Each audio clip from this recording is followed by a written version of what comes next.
As usual,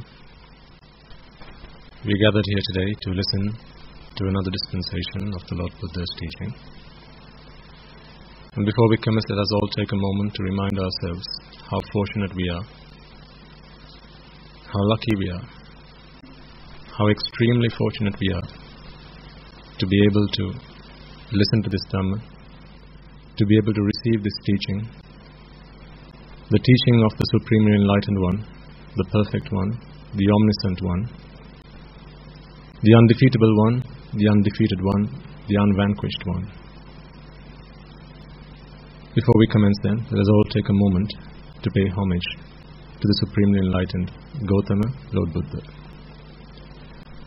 Namo tassa bhagavato arahato samma sambuddhassa. Namo tassa bhagavato arahato samma sambuddhassa. Namo tassa bhagavato arahato samma sambuddhassa. And also, as usual, let us take a moment to observe the 5 precepts before we commence the sermon. And as usual, reminding ourselves that we are once again having to observe these precepts. There may have been instances, situations over the past week, during which the fires of desire, aversion and delusion were so strong, were so fierce, that you couldn't restrain, control yourself, and thus succumbed to indulgence in sensualities. And therefore, once again, we are here today, having to observe these precepts. We ought to be shameful that we have to observe these precepts, bearing that in mind, and in the hope that may this be the last time that I have to observe these precepts. May the virtue entailed within these precepts be part of the fabric of my own conscience. May I never have to observe these precepts ever again. With that hope, determination, and resolve in mind, in order to observe the precepts, I request you all to repeat after me. Buddhaṃ saranang gacchāmi, Dhammaṃ saranang gacchāmi, Saṅghaṃ saranang gacchāmi, Dutiyampi buddhaṃ saranang gacchāmi, Dutiyampi dhammaṃ saranang gacchāmi, Dutiyampi saṅghaṃ saranang gacchāmi, Tatiyampi buddhaṃ saranang gacchāmi, Tatiyampi dhammaṃ saranang gacchāmi, Tatiyampi saṅghaṃ saranang gacchāmi, Saranagamanaṃ sampunnaṃ, Pānātipātā vēramaṇī sikkhapaдаṃ samādhiyāmi,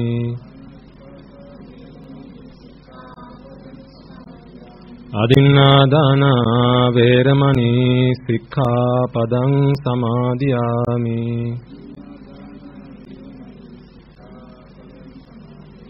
Kāmesu micchāchārā vēramaṇī sikkhapaдаṃ samādhiyāmi,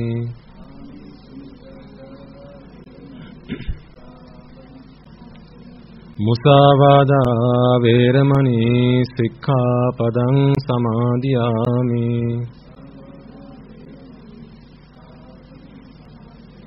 Surāmera majjapamā daṭṭhānā vēramaṇī sikkhapadaṃ samādhiyāmi,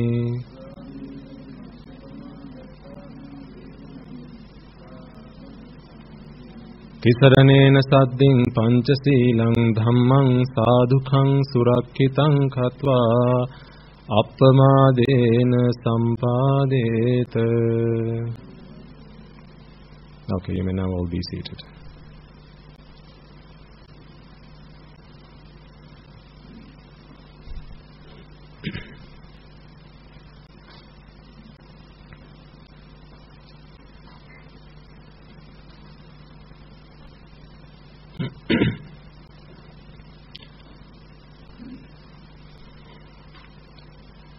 most venerable members of the Mahasangha, as well as members of the audience, as well as those listening to us online. Let us all take a moment before we commence this sermon to invite all the Devas, Brahmas, spirits, demons and the dead to join us. It is now our opportunity to repay debts that we owe them. In an infinitely long journey in samsara, in which we can see no beginning, we have come past many infinite number of births, and in each one of them have associated ourselves with beings of all kinds, forms, shapes and so forth. And such beings may no longer be with us today. They may be our ancestors who have predeceased us, as well as beings in other forms such as deities and demons and spirits. It is now our opportunity to invite them, to give them the gift of Dhamma which excels all gifts. It is our opportunity to repay any debts that we owe them, bearing in mind that in this infinitely long journey in samsara, they may have helped us, assisted us, supported us in lots of ways and shapes and forms. They will most definitely have been our mothers, fathers, brothers, sisters, relations, friends, associates and so on and so forth. Those who have always been by our side, come to our help when we needed it. So, this is now our opportunity to repay those debts. Let us invite all those beings to join us. May they witness this meritorious deed and rejoice in these merits. If any of them have today been born in the woeful plains, may through the power of these merits, may through the grace of these merits, they be able to redeem themselves from those woeful plains and be born in the blissful plains. And all beings in the blissful plains, may they be able to listen to this Dhamma, understand it, comprehend it, and be able to attain the supreme bliss of Nibbana. So, with that hope, resolve, determination in mind, as I now make this invitation, I request you all to extend that invitation in your hearts and in your minds to all those beings who will have relations of yours, not just in this birth, but also in previous births. May they all join us, may they all rejoice in these merits, and may they all attain the supreme bliss of Nibbana. Samanta Chakravalesu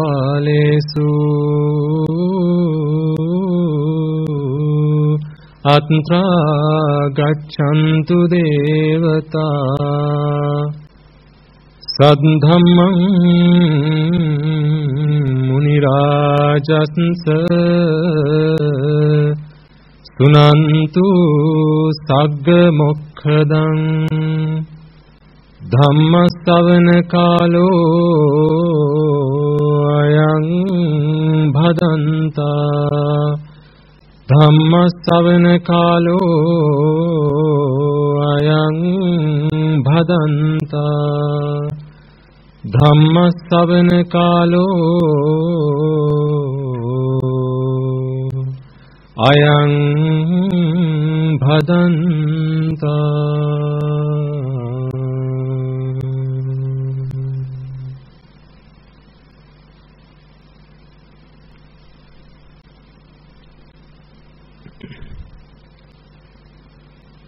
Also, before we commence, let us take a moment to remind ourselves, acknowledging humbly and with humility, that in this infinitely long journey in samsara, we have not always had the privilege of associating noble ones, moral ones.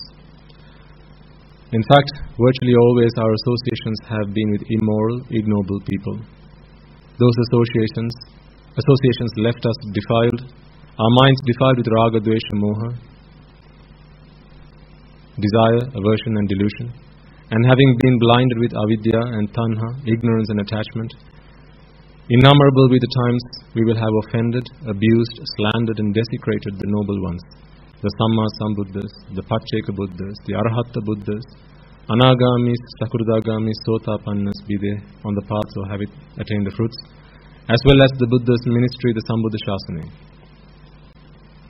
For any words, thoughts or actions of abuse, slander and desecration that we might have directed towards the noble ones as well as the Buddha's ministry, the results of those actions may be that today we are unable to understand the Dhamma.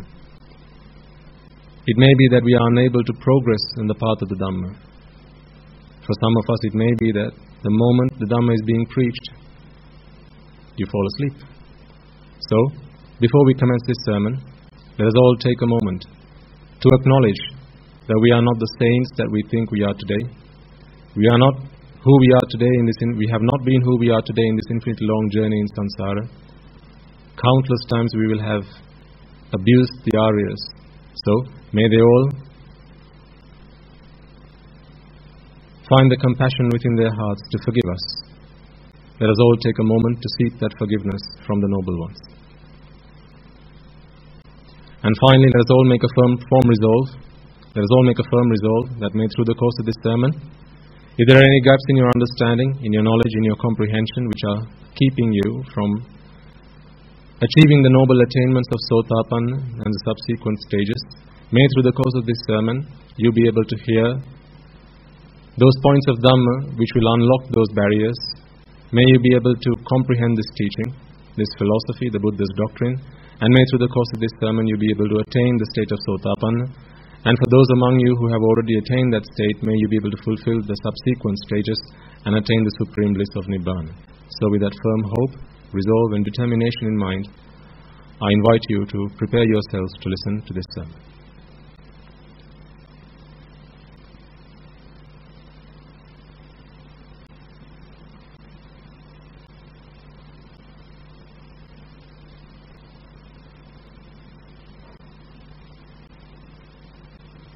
Okay.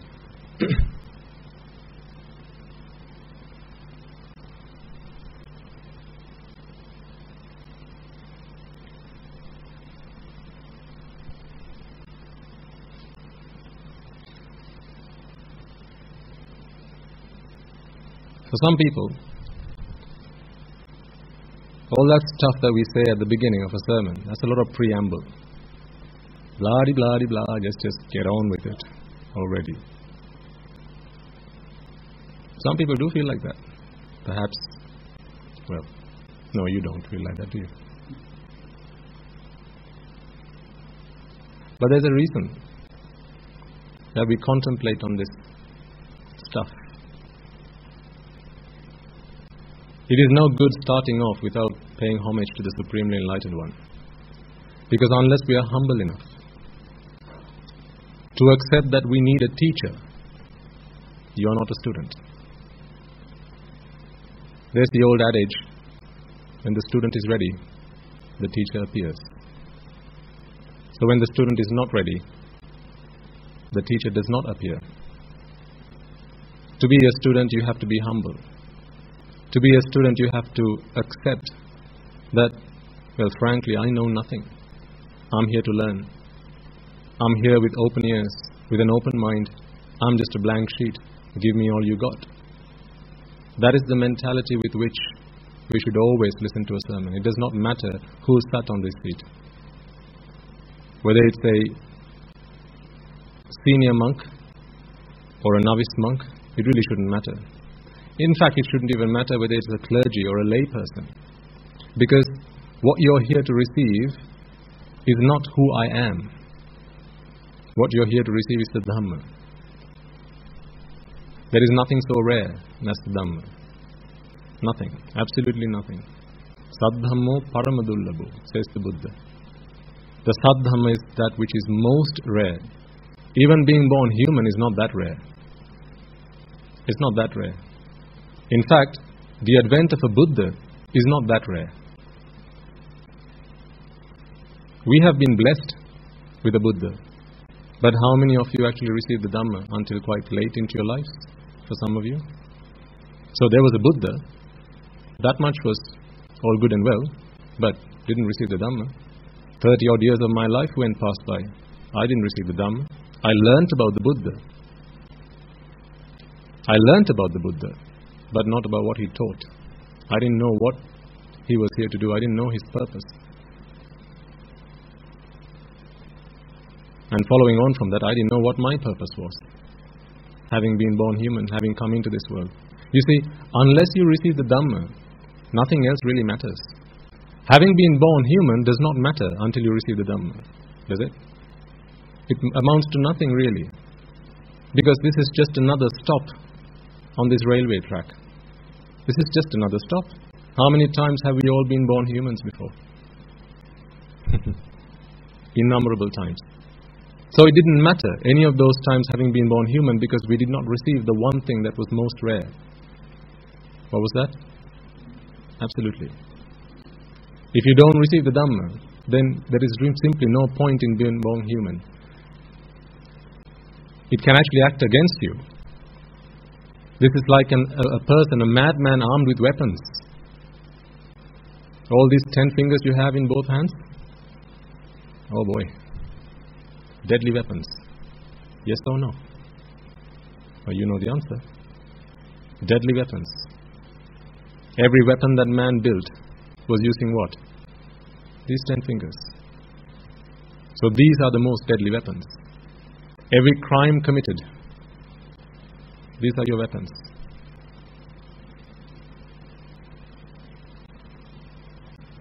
Every man killed, every young boy, girl abused, it was always these 10 weapons. You got 10 of them. So a blessing, right? To a human being to have been born with all digits in both hands. Not until you receive the Dhamma. Until then, this is a madman armed with weapons. And a madman is an insane man. Knows nothing about what I'm here to do, what my purpose is, how I use this gift that I've got.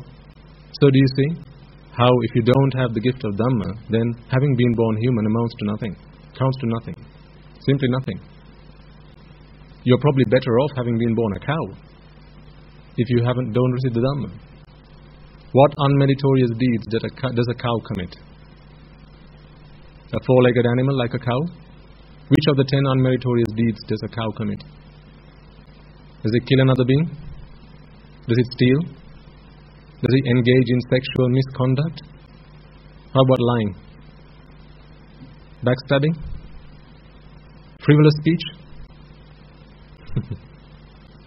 You might as well have been born a cow, if not for the gift of Dhamma. Because usually what happens is, that is your next stop, if you don't have the gift of Dhamma. Then we have the advent of the Buddha. There are all sorts of sects and traditions nowadays, people following Buddhism. Hell, Buddhism has become an industry. It's become a franchise. You can start your own business selling Buddhism nowadays. You just come up with some kind of flavor, or come up with a new flavor. As long as you have something to do with Buddhism, maybe create an idol, paint it whatever color you like, however big or small. You have laughing Buddhas, right? Franchises. You can make money out of Buddhism, can you not? Go on eBay once in a while and just type in relics of the Buddha. And you thought they were so rare, didn't you? Plentiful. Go on eBay and type relics of the great elder Sariputta. Oh, there's lots of it on there. And some of them come with free shipping as well.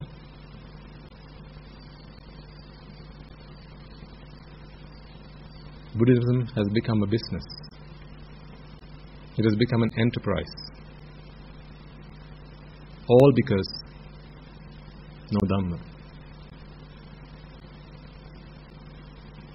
Even coming across the Buddha is pretty serious stuff if you don't receive the Dhamma. Once the Buddha takes a strand of hair, he drops it into the ocean. He dips it into the ocean, and having picked it back up, he says, "Monks, when I was a Bodhisattva, and I was fulfilling the perfections in the hope to become a Buddha, and give salvation to all sentient beings, my ambition was to do exactly that, and not stop one short. I wanted to help everyone cross the ocean of samsara. That was my hope, that was my ambition. That is why I became the Buddha. Had I not felt like that about one being, I would not have been able to become a Buddha. If the Buddha did not have the compassion in his heart to save you, madam, to save you, Buddha, to save you, madam, and you, sir, individually, he would not have become the Buddha. That is the length and breadth of his compassion. That is what is required to become a Buddha. So he dips this strand of hair into the ocean and he says, although that is what I thought I was going to be able to accomplish, monks, do you see the amount of water that I'm able to pick up? The amount of water that I'm able to draw out of the ocean with this one single strand of hair? Yes, Venerable Sir. That is the amount of people, that is the number of beings in relation to all the water in this vast ocean that I am able to give salvation to in my era as a Supreme Buddha. Does that not send a shiver down your spine? That is all he is really able to accomplish. His ambition was otherwise. He wanted to save us all. Every single ant, every single fly, every single mosquito, every being, not leaving anyone out. Every single being, every sentient being he wanted to save. But only after having become the Buddha he realizes that is not a feat I am capable of. The reason for that being, not everyone takes the Dhamma. I have it to give, but not everyone's prepared to take it. Not everyone wants to be a student, but everyone loves to be a teacher. Everyone likes to say their piece, but doesn't like to. Hardly anyone really likes to listen these days. Everyone wants to say their part. I'm here to talk, so listen, will you? People like to talk a lot. People like to say their part, but very few have the patience, have the discipline to listen. I'm not talking about you, otherwise you wouldn't be here. But this may be who you used to be. There may be people in society you come across who are like this. Don't despair. Because you may be trying to save your friends, your relations, your cousins, your brothers, your sisters, your parents. Much like you, I'm trying myself to do what I can for my relations when I was a layperson. But I have come to learn that it is no point despairing about it. Because if the Buddha couldn't, how can a mere pesky being like me be able to do something like that? You can only try. And again, the reason for that is people don't like to be a student. All people want is really, get me water, not how do I get to the water. Get me water. They're not looking for a teacher. People are looking for servants, maids. Get me water. Shall I teach you how to get to the water? No, I'm not interested in that. I just haven't got the time for that. Get me water. So we end up not taking the horse to the water, bringing the water to the horse. And once the horse has drunk up the water that we've given it, it's looking, where do I find more water? Well, the teacher's gone now. But if you become a good student, then the teacher will appear. That is just a law. That's just how the universe works. Do you know why we received a Buddha in our time? And why your grandparents didn't get this Dhamma? That's because you are ready, and they weren't. You became ready. You prepared yourself through samsara. You practiced virtue. You practiced giving. You practiced patience. You practiced these things. You practiced to become a good student. And this is why today you receive this teaching. So this is why we pay homage to the Buddha. Understanding fully well that we have to be prepared to be a good student. Putting all ego to a side. Not get rid of it, because that's not something you're able to do until you become an arahant. At least put it to a side. That's why we worship the Buddha. Then you observe the precepts, but just prior to that, you take homage in the Buddha, Dhamma and the Sangha.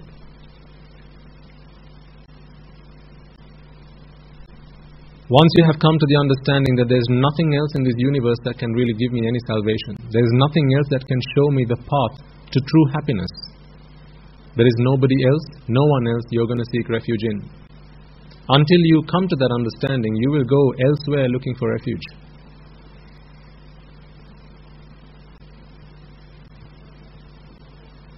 You may go do Bodhi Puja, looking for refuge. Not that there's anything wrong with doing a Bodhi Puja, for the right purpose. If you are doing it in the hope that you may be able to attain Nibbana, well, that's not directly going to be very helpful.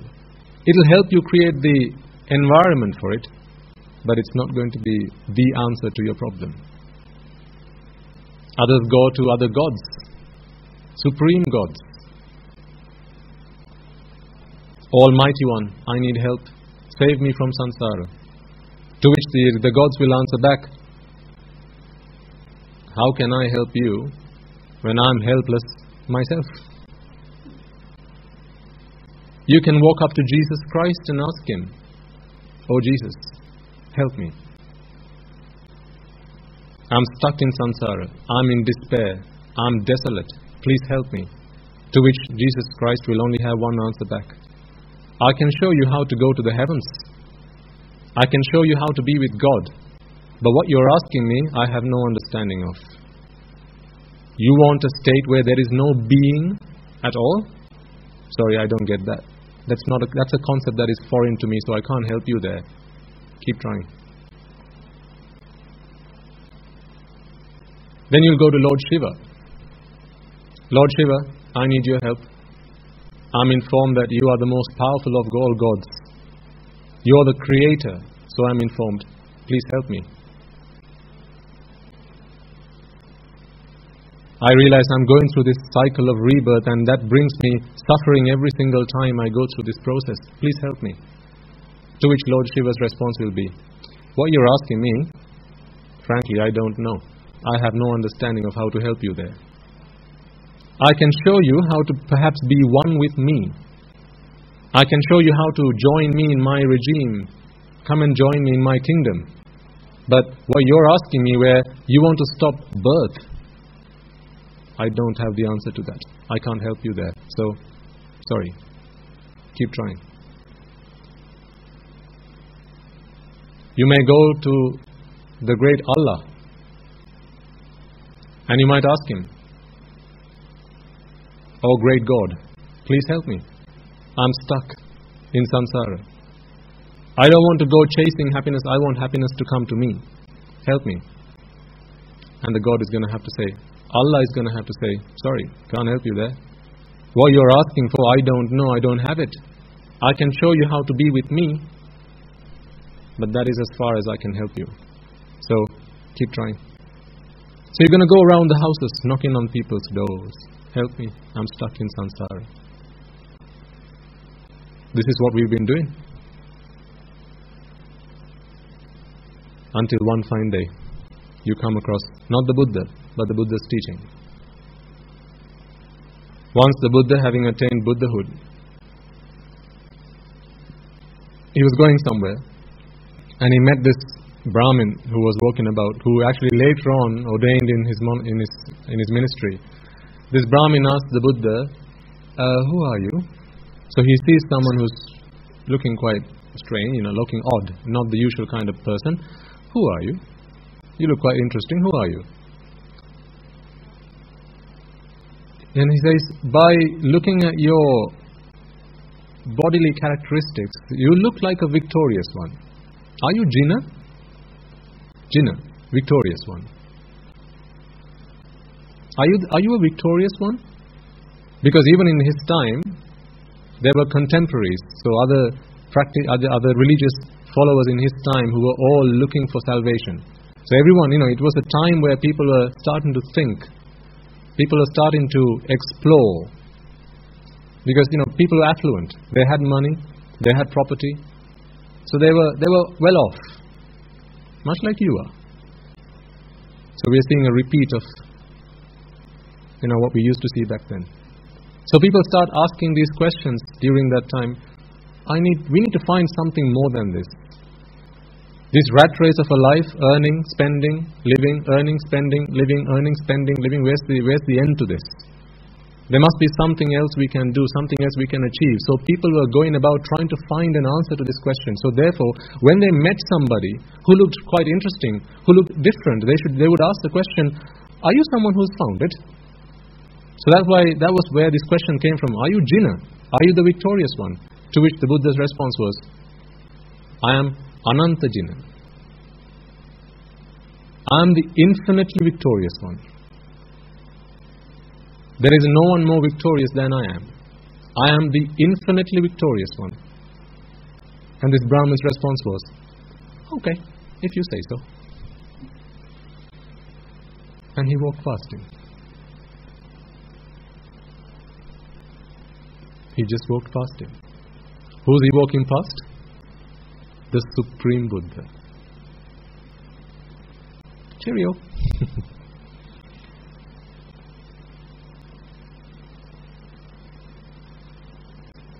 Later on, the same person meets the Buddha on another occasion, because then he was ready. Because then the student was ready and the teacher appeared. On the first encounter, the student was not ready. So there was the Buddha, but he was not ready to teach. Because that person did not need a teacher. He wasn't in need of a teacher. He wasn't looking for a teacher. He just wanted to make conversation.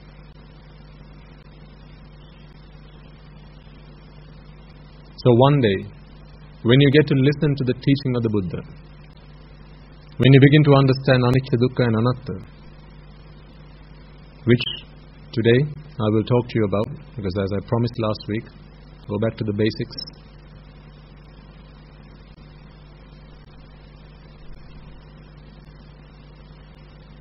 When you begin to get a glimpse of what his teaching is, yo dhammam passati, so mampasati. There is only one way you can actually see the Buddha. This is not the Buddha's image that you see with your eyes. It is who the Buddha is, not what the Buddha is. If you ask me what is the Buddha, there's an idol of him. That is what he used to look like. Maybe, so they say. I mean, that's the best I can give you, because I can't remember. Surely I must have been an animal of some sort around his time. This is why I'm here today. Maybe a dog who was at Jetavanarama, Senasuna, that time. This is why now I'm like a dog at his feet, having understood who he really is. But those days I must have been a dog on all fours. Luckily. Today my perfections have helped me to be born a human being. But once you get a glimpse into his teaching, that's when you begin to realize who the Buddha really is. It's like if you go to a tuition master, right? First you go because someone says he's a good teacher. You must all have had this experience. Or maybe a teacher at school. When you go to a new class, a new school, okay, take up a new lesson, new tuition master. You go by recommendation. Someone says, hey, that's a good teacher. Okay, I'll go try it out. Put a teacher to the side. What about a restaurant? Isn't that how you experience it? First someone says it's a good place to eat, then you go try it out, but this is by trust. You have trust, but it doesn't become conviction. While it's still trust, people can change your view. People can influence you, they can change your opinion. One day someone says, that's a good restaurant, go try it out. So now today you're preparing to go there, and another friend comes along and says, where are you going? To that new fancy restaurant downtown. And they say, oh no, bad idea. Do not go there. Now they've just been able to influence you. Okay, why so? Not good. Oh, thank God I met you. So you can be influenced either way, constantly, until you actually go to that place. Try it out. Now you have conviction, shraddha. Then your faith cannot be shaken after that point. Even if everyone else in this world, every man and his dog comes to you and says, the Buddha, don't waste your time. You're going to say in return, you're wasting your time. Trying to tell me, don't waste my time with the Buddha. You're just wasting your time. Because it's just not going to happen. I have become a student of the Buddha. And there's nothing you can say that can change my opinion, that can change my view, that can change my belief, because I have seen him. Now I know who he is, because I have seen his teaching. And once you have seen his teaching, now your life becomes a vehicle to get to the supreme bliss that he speaks of. It is really from that point forward you begin to understand the value of human life. I tell you, and take it for what I say it is, you don't really understand the value of human life until you have understood the Buddha's teaching. You really don't understand the value of human life. You may say, I'm a human being. We learn such stuff at school, right? Human beings are very valuable. Human life is very precious, so they say. But until you have understood the Buddha's teaching, you don't really understand the value of human life. It is then true value begins to surface. It is only then you really understand how difficult it was to have become a human, how difficult it was to have become a human in the time the Buddha's teaching is around. And for these two events to coincide, what the probability is, when all that starts to make sense, that's when you realize, good heavens, there is nothing else that is more precious to me than this very human life that I have been blessed with. You will understand it then. Do you remember I used to tell you, before I listened to the Dhamma, I used to like doing good things to help other people. Not that that has changed much, but my motives are now different. Back then, if I used to see an old granny trying to cross the street, I used to go and help her. And sometimes I used to stand on the side of oncoming traffic to avoid her being hit in the event that a vehicle comes past. But after I began to understand the Dhamma and then began to realize the value of human life, now I take cover from her. I let her stand in the face of oncoming traffic. I still help the lady. Come on, you've got to give me credit for that. Don't take it all away. I still help her, but I keep her guard. Am I wrong to do that? I realized how difficult it was to have come into this world as a human being. To have listened to that Dhamma, something I never got to listen. In this infinite long journey in samsara, I'm not ready to sacrifice that for anybody or for anything. I'll still help the lady.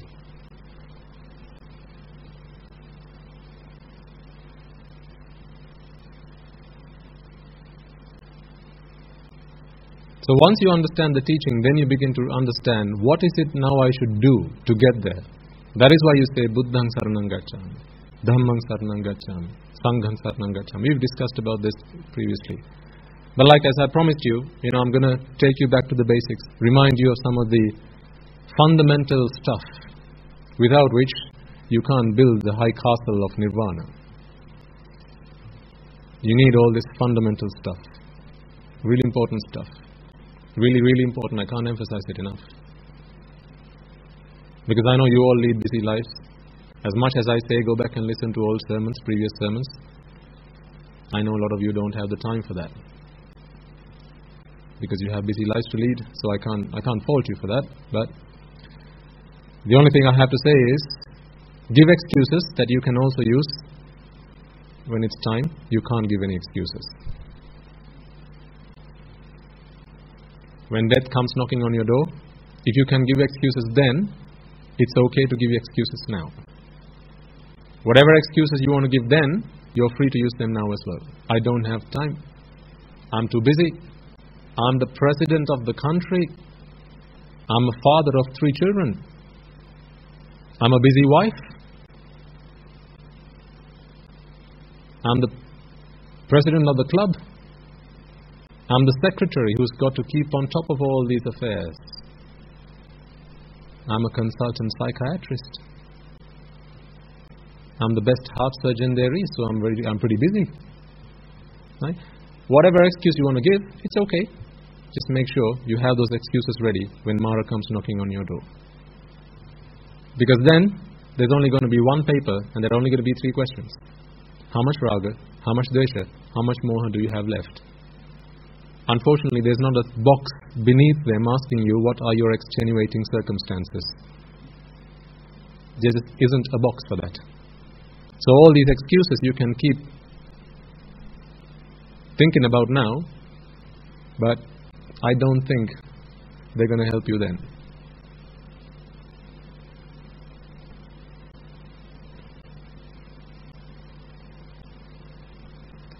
The only reason I'm saying these things is to make you realize you have to be earnest. We have no time to waste, ladies and gentlemen. Seriously, we just don't have time to waste. You could be young, you could be middle-aged, you could be elderly. You have no idea when Mara is going to come knocking on your door, because it doesn't come with warning. It doesn't come with warning. Sometimes you might have a sick person at home and everyone thinks, oh, he's going to go next. That's what you think. This is like the lottery. You don't know what's coming next. You don't know which number gets picked next. It's random. To us it's random. It's not really random. There is method to the madness, but it's not method that you and I can comprehend. This is our karma shakti. The karma that we've done. Right? So we all have limited karma, ayusha, when we come into this world as a human being. It's limited. No one lives infinitely. And every moment you're alive, you continue accruing karma.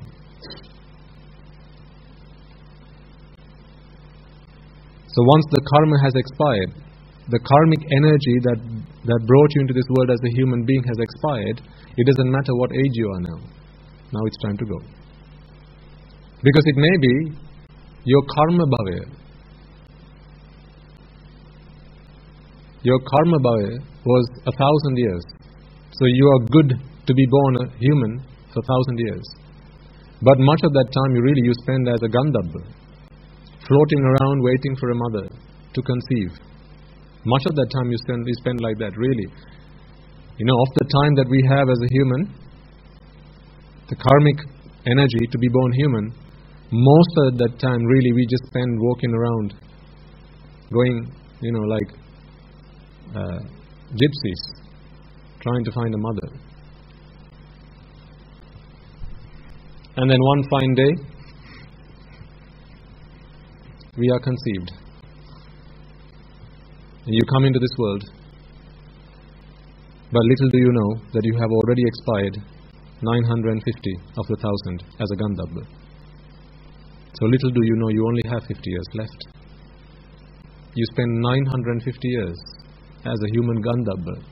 That's just like a preta floating around, waiting for an opportunity to conceive in a mother's womb.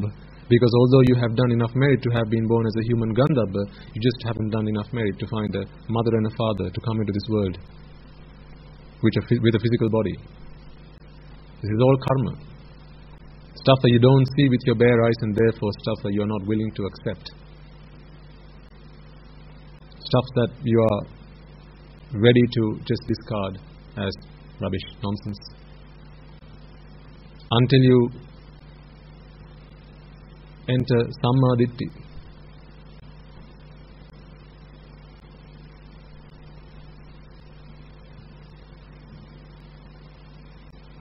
We have to be very careful, particularly people like ourselves, people like you. I put myself into that category. Growing up in a very materialistic age, where everything has a value, right? Everything has a price, right, these days? Everything has a price. Then life's purpose becomes earning as much money as you can, because if everything has a price, then all you need to do is acquire the resources to acquire it whenever you need it. Then all we are interested in is materialism. That's the world I grew up in. So I sought refuge in science, in math, in all the ologies. That's where I sought my refuge in. I was very skeptical about much of all this stuff that I believe in today. And the reason I believe in them now is not because I am now all of a sudden a blind believer. No, I never was one and I never will be one. It's because through the Dhamma, all these questions have been answered. We don't need to get ahead of ourselves, but all I'm saying is, if you've got nothing to lose, if you've got nothing to lose in believing next birth, why not? Have you got anything to lose in believing in next birth? What's to lose? What's there to lose?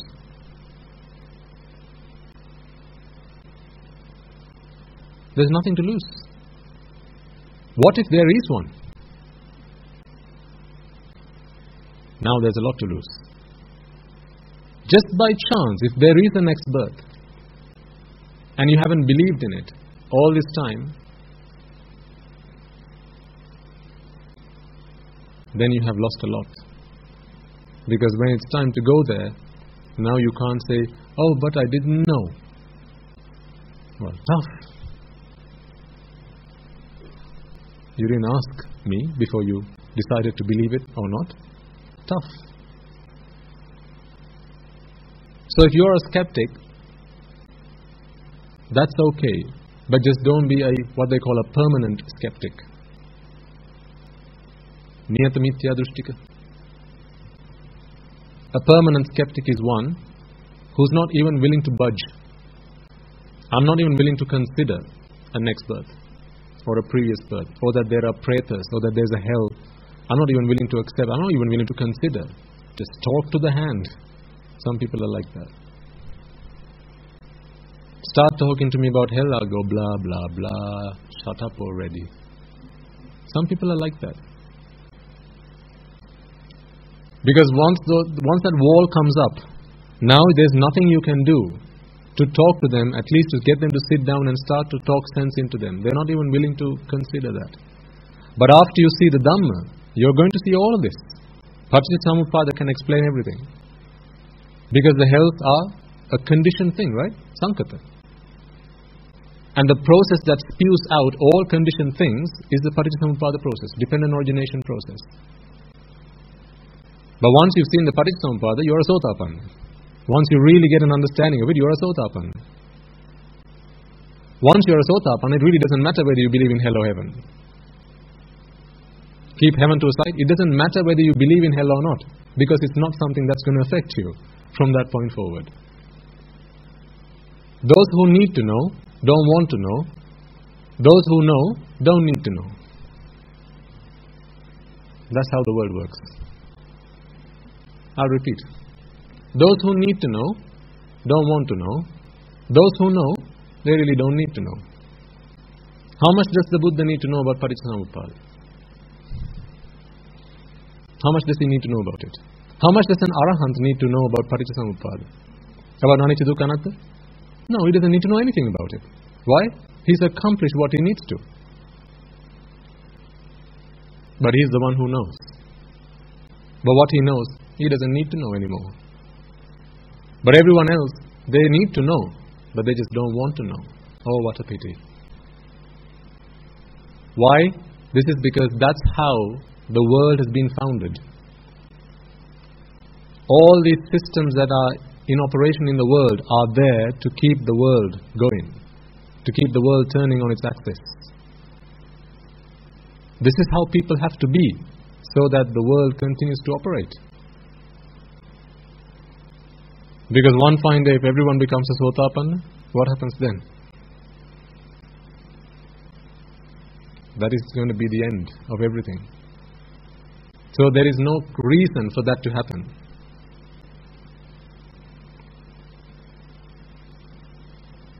So then we go on to invite the Devas, Brahmas, spirits, demons and the dead, our ancestors who have predeceased us.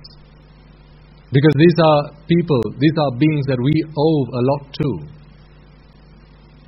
Beings who we have come past in samsara.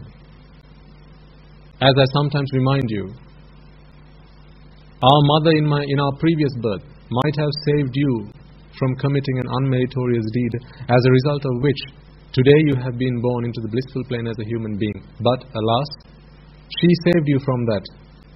But today she is in the hells, because she did it on your behalf. Have you not committed unmeritorious deeds on behalf of your children? How many times have you squashed mosquitoes, flies, cockroaches? You don't think twice, right? As a parent, particularly. You don't think twice, because for your child you are willing to do everything. Until you become a Sotapanna. After that, you are not willing to sacrifice your salvation or a trip back to the great hells on behalf of anybody else, because no one's going to save you then. At that point you begin to understand that all of these are samsaric deaths. Yes, they are my children in this birth, I have duties and responsibilities towards them, but I'm not going to commit unmeritorious deeds on their behalf, because who's going to have to suffer the consequences? Who? Yourself. It's not worth it. It simply isn't worth it. Let me ask you a question. The Buddha's walking on arms, going on his arms round. You see Angulimala, brazen with a sword, running towards the Buddha. Who here wants to go and stop that from... You're convinced that Angulimala is going to kill the Buddha. You're convinced. Who here wants to go and get involved and stop that from happening? Or kill Angulimala before he kills the Buddha? I'm not. I'm not ready for that. Because if that is a samsaric transaction that is about to happen, I might stand aside and say, stop that. You don't realize what you're just about to do, but I'm not going to get involved as far as actually picking up the sword myself, picking up a weapon myself, and stab Angulimala before he stabs the Buddha.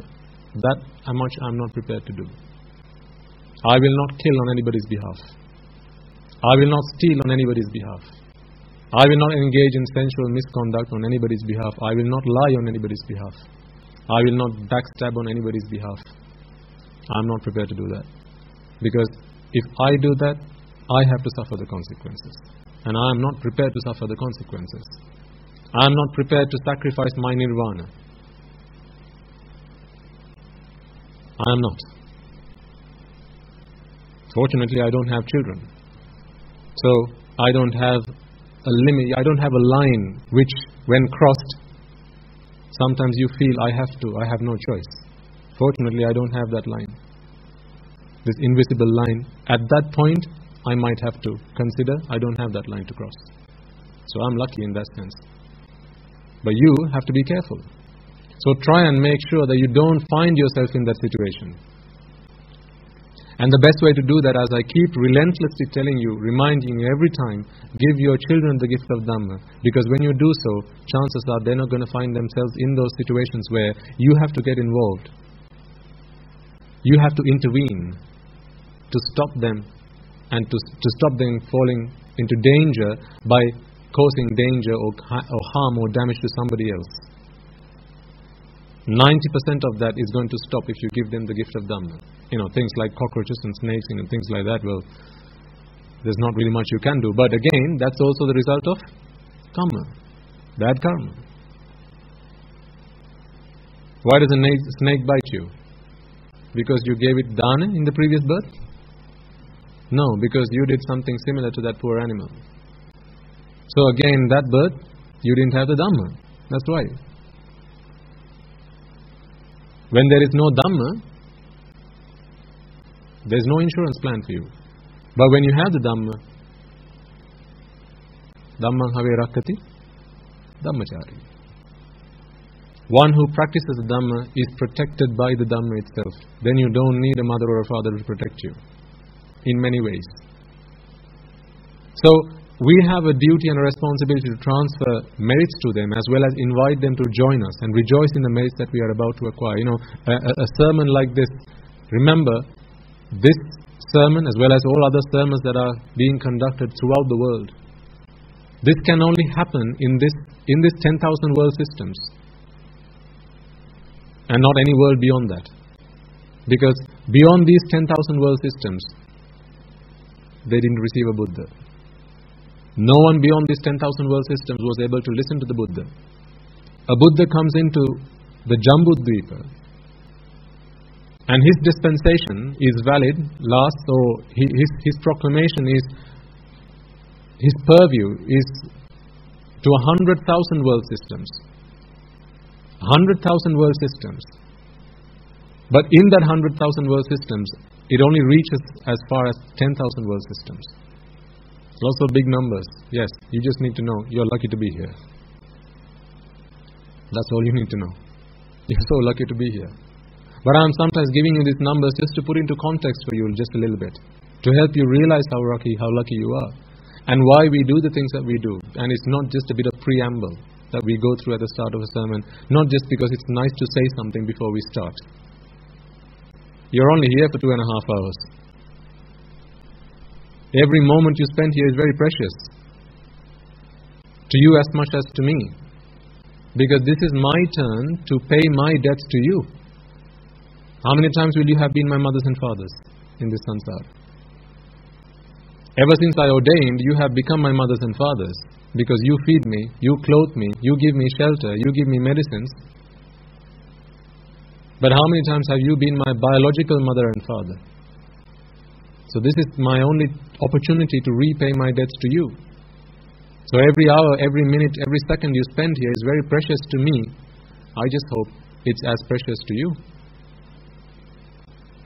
This is why I don't like it when you start nodding off, when you start falling asleep, because you're taking away my opportunity to repay my debt to you. You're stealing from me my opportunity to repay my debts to you.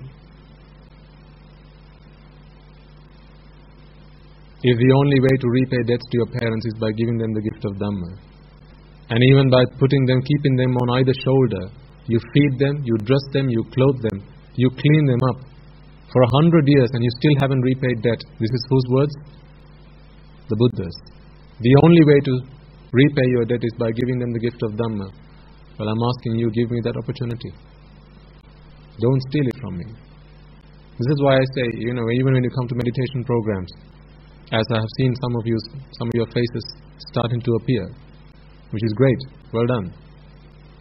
Keep doing it. If you feel like you're beginning to doze off, just put some water on your face, stand up, walk around, do whatever the hell you need to do to keep awake. Otherwise, you're wasting precious life. How much can you pay to get back the time you spend here? How much money? It's gone forever. It's gone forever.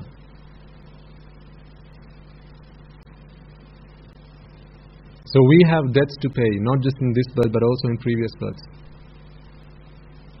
And some of those beings who we will have come past, been our mothers, fathers, right? They have no other salvation now, because they can't listen to the Dhamma. Sometimes they can't understand the Dhamma. Even if they can listen, they can't understand the Dhamma because they don't have the wisdom that is required to understand the Dhamma. You need the faculty of wisdom, prajna indriya. You need to be endowed with the prajna indriya, the faculty of wisdom, in order to be able to understand the Dhamma. So there are lots of beings out there who just simply don't have it. They don't have the capacity to understand the Dhamma. So to them, the only thing that we can do to help them is pass them merits, transfer merits to them, and maybe invite them here so that they can witness this meritorious deed. They can look at you. When I invite the devas, spirits, demons, I'm talking about your relations as well as mine. I'm talking about yours.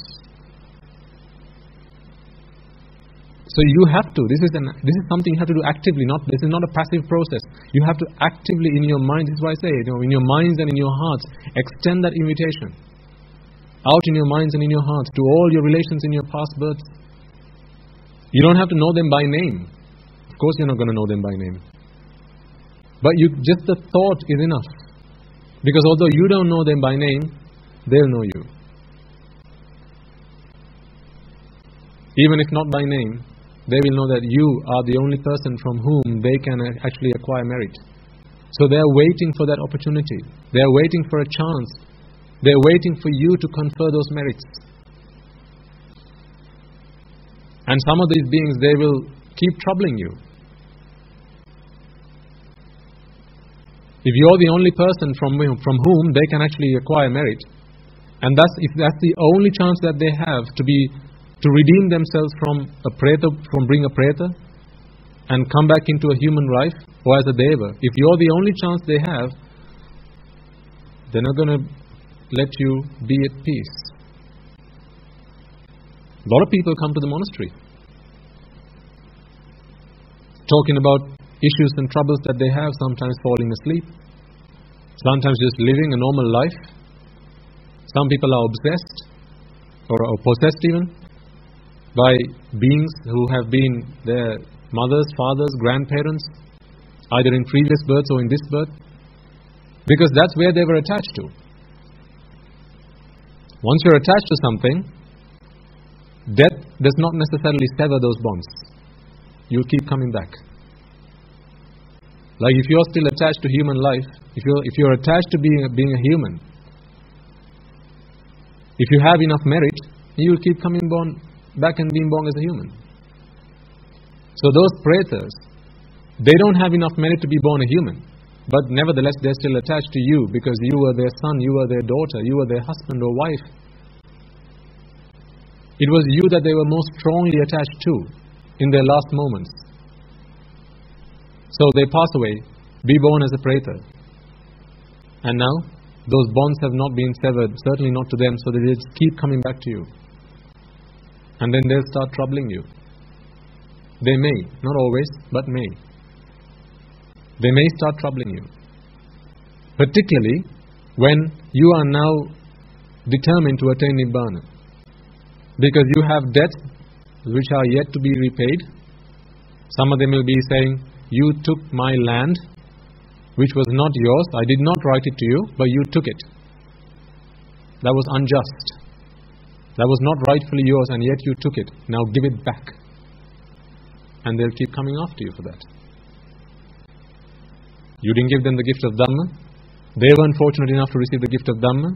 So their attachments still remain even after death. And they now keep coming back after you, asking for it, seeking it. Well, now of course there's no point in giving a preta a bit of land, because what can a preta do in a bit with land? So the only thing you can do is really transfer merits to them. This is why we do Dolaspirikara Puja at the monastery. And there are other places that do it just as well. With the Dolaspirikara Puja, if anyone of you have ever taken part, gotten involved in one of them, you know that before the event, we invite you to come to the monastery.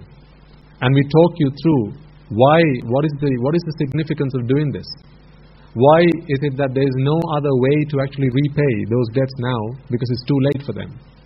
So we talk you through this stuff. So you have a good understanding of it, because first you have to come to Sammaditthi.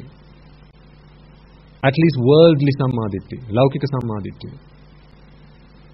Because if your belief is, no, there is no life after death, there are no pretas, all of that is rubbish, then there's no point in you doing a Dolaspirika.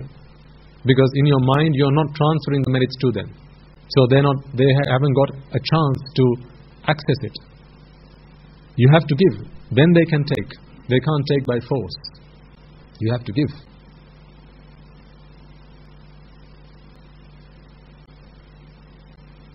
So when we give the gift of Dhamma, this is a great opportunity to invite them to witness this deed.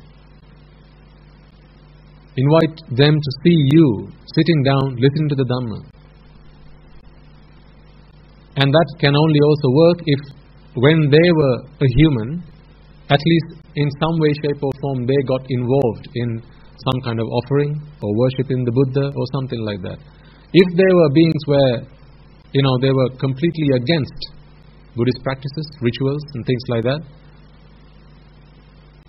and they were fiercely against things like that, it may be that actually they are better off where they are, not inviting them to be here. When you invite them, they're probably not going to come anyway. But for them, well, there's nothing you can do to help. See, there's so much out there. If we think all that is real is all that we can see with our plain two eyes, then we are sadly mistaken. You know very well that maybe at least every year you give a dana and you offer merits, you transfer merits to your parents, right? Do you do that? Normally people do that. If I were able to convince you, if I were able to prove to you that your parents are in the Divya Lokas, are in the heavens, in Paranimita Vasavarti, or maybe having been born a Brahma, you will then know that they have more merit than you have, won't you? Otherwise, why would you be here and they be there? Someone comes knocking on your door. Excuse me, sir, can you give me some money? You study them head to toe. They've just gotten out of their Mercedes Benz, full suit, black tie, whatever, right, with a suitcase in hand, the latest mobile phone, and they say, can I have some money please? What are you probably going to say? Don't ask me. If you have some spare, give me before you go. But a poor man in rags comes and asks you for money. Now you are prepared to give because you realize that this person could do with some help from me, because they probably have less than I do. And that's when you are willing to give.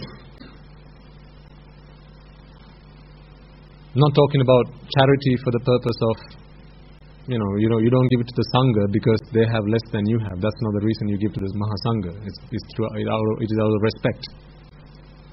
But any other occasion, you give because they have, usually it's because they have less than you have. So if that is the case, then when you transfer merits to your relations, is it because they have more than you have? Or is it because they probably have less than you have? So you're on the bottom step of the blissful plane as a human. So for them to have less than you have, they have to be in one of the great hells.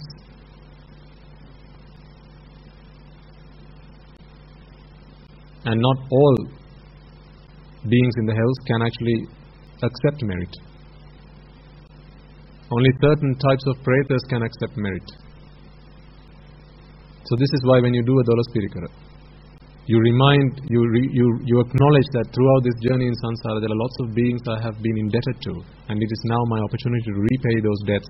So may they join us, may they witness this meritorious deed, may they accept these merits, and may through the power of these merits they be able to redeem themselves from those woeful planes and be born into the blissful planes, either as a human or a deva. And then once they've gotten there, now they can come and listen to the Dhamma, because until then they don't have the faculty of wisdom, without which no amount of Dhamma can save you. So this is why we invite the Devas. And then we go on to seek forgiveness from the noble ones for any speech or any words or thoughts or actions of desecration, abuse that we might have directed towards them. Really, really important this. Because again, remember, these are not just words. I have plenty of stuff to tell you to fill an entire day's worth. So I'm not just filling up time with this preamble before we start. This is really important stuff. This is why I reminded you today, sometimes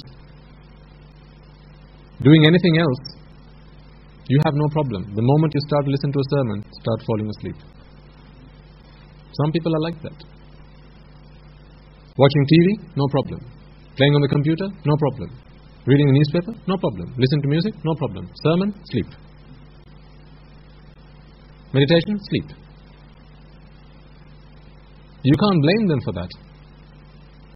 Because what is blameworthy has already been done. What was blameworthy has already been committed. And that was the abuse. 9 times out of 10, abusing noble ones. Using harsh words to the noble ones. Might have been a Buddha, might have been the Dhamma, might have been the Sangha. Someone might have perhaps once said, hey, there's a really good sermon, I think you should come and listen to it. Instead of just keeping shut, because you were clever, you said, to hell with this Dhamma, man. Stupid Dhamma. What Dhamma are you talking about? You keep your Dhamma. I don't want your Dhamma. I might as well sleep. You spoke too soon. You said, I might as well sleep. So what are you doing now? Sleeping. Abuse. Slander. Desecration.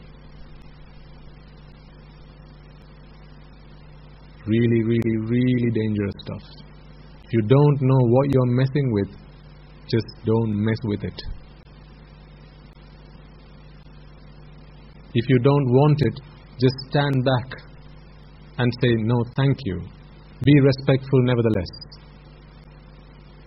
Someone comes and offers something to you. Hey, I've got a really good book I think you should read. There are two ways you can respond. One is, hey, you keep your stupid book, man. I don't want it. Chances are, they're never going to ask you again. Because you were disrespectful.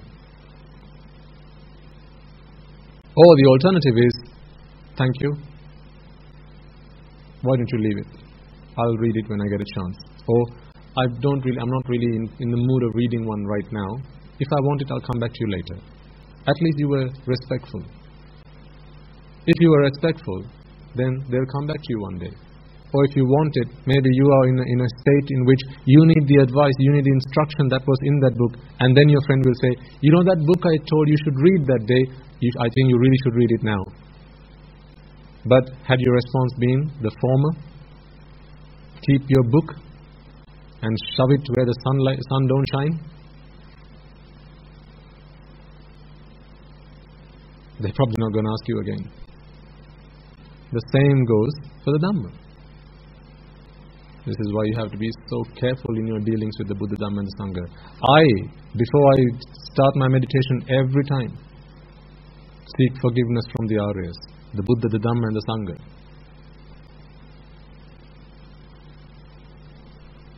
In fact, I take it one step further. The Sambuddha Shasana, as well as all beings. If there's any being out there towards whom I might have said something, or at least even thought in my mind, or through action, anything that might have been slanderous, that might have been abusive, then please may they have the compassion in their hearts to forgive me for that, because I realized that such thoughts, actions and deeds were nothing other than foolish ones. Because I was a fool. I was a stupid fool.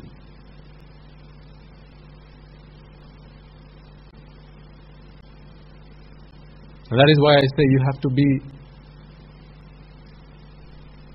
honest about it. This is why I say, we need to think genuinely. You have to genuinely accept this. You can't just say it, just for the namesake. That doesn't work like that. It doesn't work like that. It's like, you do something wrong. You go and ask your mother or father for forgiveness. I've been in that situation, right? I do something really naughty, and then mother says, without, you go and ask Tati, say sorry to Tati, or Appachi. Then I go to Appachi, I really don't want to say sorry. I don't want to say sorry. I say, hey, sorry. I don't want to be there, I don't even want to say sorry. So I don't actually mean this from the bottom of my heart. I don't receive forgiveness. Because that is not a genuine sorry. That is not genuinely being regretful, remorseful about what you have done. If you are asking for forgiveness, you have to genuinely mean it. For that you have to know in deep down inside, that is not something I should have done. That was very wrong of me to do that. I was a fool to speak like that. I was an idiot to do that. I was very wrong of me. Now when you really accept that, when you really acknowledge that with humility and with humbleness, then you go and ask them, I'm sorry I did that. Even in the way someone comes and asks you for forgiveness, have you not experienced that? Someone comes and says, hey, sorry, Do you feel that as being genuine? No. But someone comes and looks you in the eye and say, sir, madam, mister, macha, I'm really sorry I did that. I'm really sorry I said that. I really shouldn't have said that. It was wrong of me to say that. Now, wholeheartedly, you're willing to forgive them. It's not like the Buddha, Dhamma and the Sangha, they hold a grudge against you. Because the Buddha, Dhamma and the Sangha does not have the capacity to hold a grudge against you. The Buddha doesn't have the capacity to hold a grudge. He just cannot, even if he wanted to. Because he's the Buddha. Right? So they have already given their forgiveness to you. But you have to accept it. And to accept it, you have to be ready to accept it. You have to want it. You don't get what you desire. You get what you deserve. You get what you deserve, not what you desire. So when you're deserving of forgiveness, then you shall be forgiven. And this is why we ask forgiveness for Arupada at the start of a sermon. And then the final bit, which is we make this firm resolve, something that we were never able to do in samsara. The one thing we were never able to do in samsara. Understand and comprehend the Dhamma. This is the root cause of all other problems. May through the course of this sermon, I be able to attain that Sotapanna state. May I be able to find the way to unshackle myself, break through the chains of lust, understand how to unprick the thorns of desire, of aversion, and move away the veil of delusion. The one thing we were never able to do in all of samsara. This is why we are still here. This is why you are sat there and I'm here preaching. The one thing we were never able to do. So it is with that firm resolve we begin the sermon. So do you see why we go through all those things to get to this point? That it's not just words, that we're not just filling up time for the sake of it. Everything we do, there's meaning behind it. Very profound meaning behind it.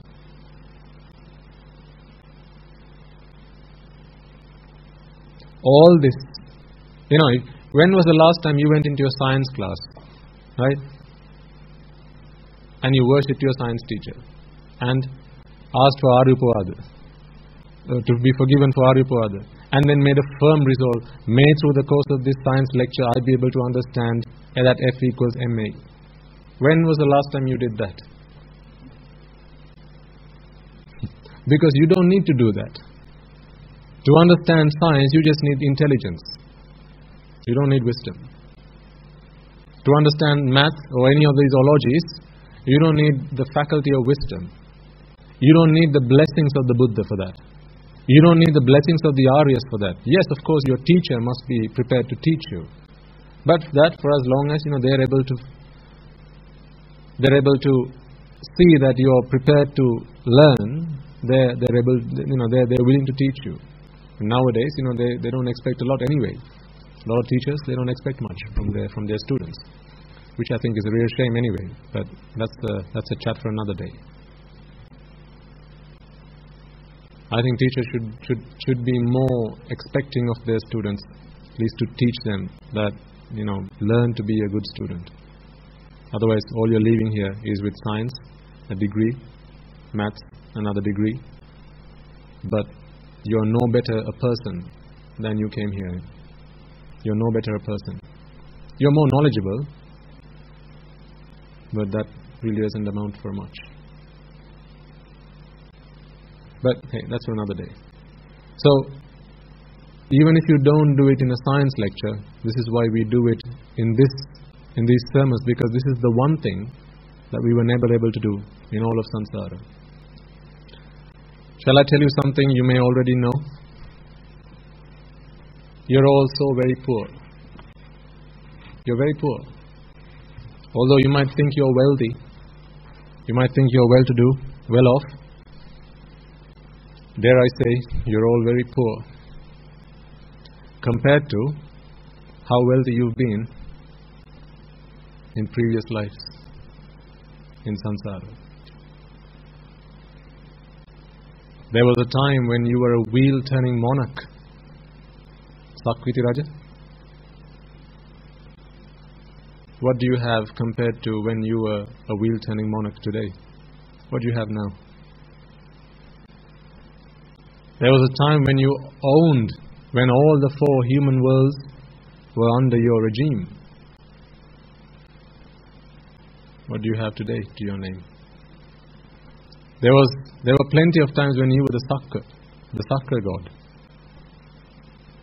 When the human worlds, the Tusita, Tawa Timsa, all of these were under your regime. What do you have today? So really, compared to who you used to be, you're also very poor. We have nothing compared to who we used to be. Yes or no? Yes. Yes.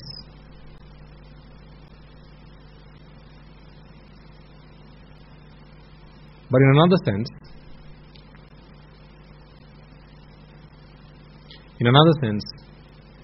you're richer than you have ever been in samsara. Because this time round, you have received the one thing that is most rare, the rarest gem, the triple gem, you have received.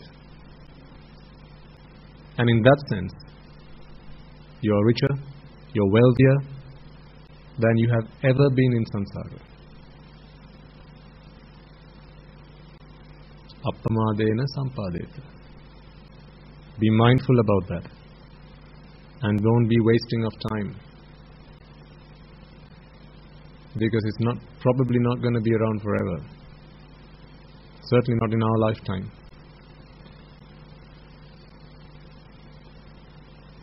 Don't waste time.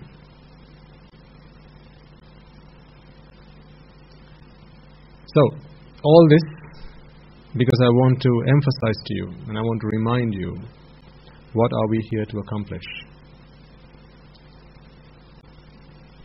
All this was also preamble, but to help you realize, help you understand why it is so important that we understand Anicca Dukkha Anatta, which is what I'm going to talk to you about now.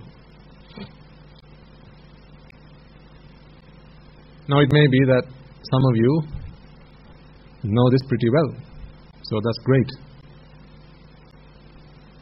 That's great, I genuinely mean it. It's great that you do know it. But you might pick up a thing or two along the way. And therefore, dare I ask you, don't have preconceptions. Don't hold on to your preconceptions of what they are. Everything you know, put it to a side. And listen. Although that is the most difficult thing to do. Listening. When you know something, it's so difficult to listen. Because there's going to be a voice in your mind that's going to start talking. When I start talking about anicca, you'll already be at anatta.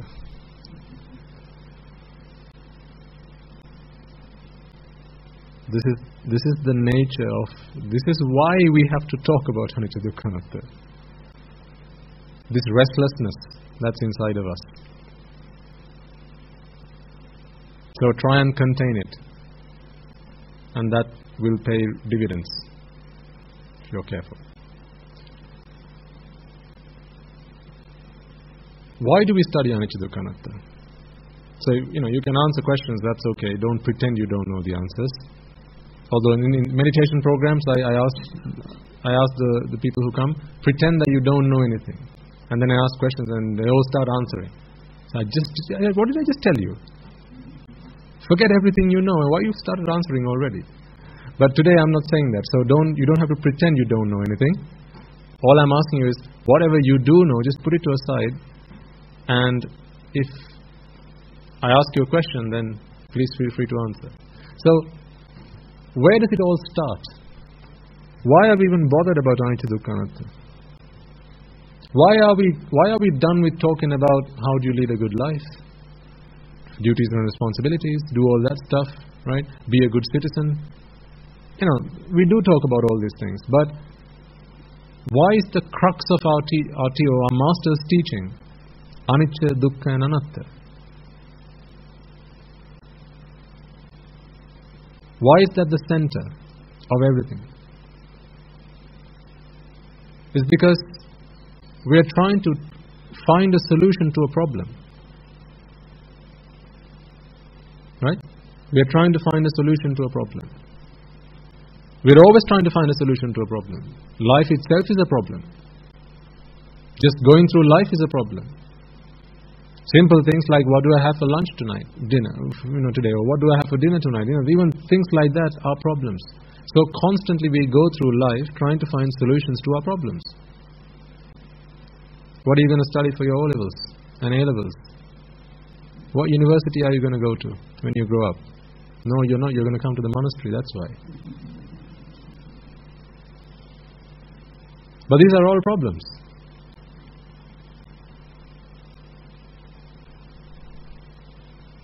Who am I going to get married to?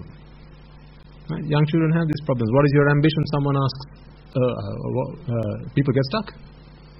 There's so many things out there that you could be doing. Which one do I choose? Right? But all of these are problems, and you're finding solutions to them. Trying to find solutions to them. The reason that people are unhappy, I'm going to give you something really profound. So, see if this makes sense to you. The reason that people find themselves unhappy is because they try to be happy.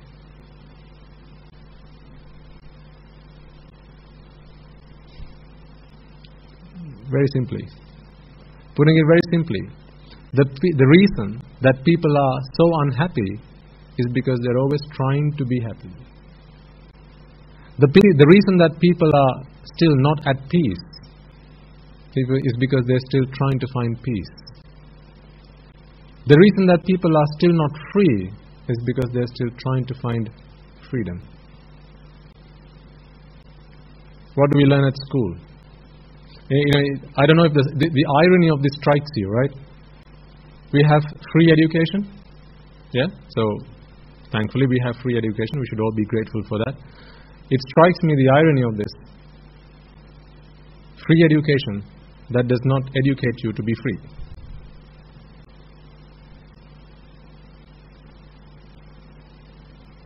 Yes or no? It's free education, but education that never teaches you how to be free.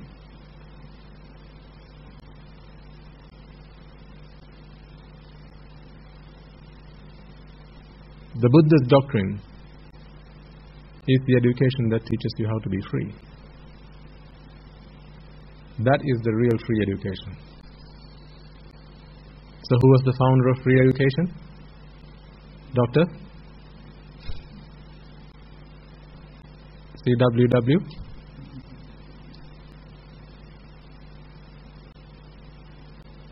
We are talking about something else. This is the true free education. It's free in every sense. How much do we charge you for this sermon? It's free in that sense. And it's also free in the sense that it is the real education that teaches you how to be free. Free of all problems. Therefore, you don't have to struggle to find solutions. Not teaching you how to find solutions to your problems, but teaching you how to free yourself from the problems. Therefore, you no longer have to find solutions to those problems. If you don't have a stomach, and therefore you don't feel hunger, how many meals must you eat? None. If you don't have a head, how many paracetamol tablets do you need to take for a headache? Thankfully for some people, that is the only indicator that they have a head, when they get a headache. Otherwise, sometimes the things that people do, it leaves us wondering, do you actually have a head?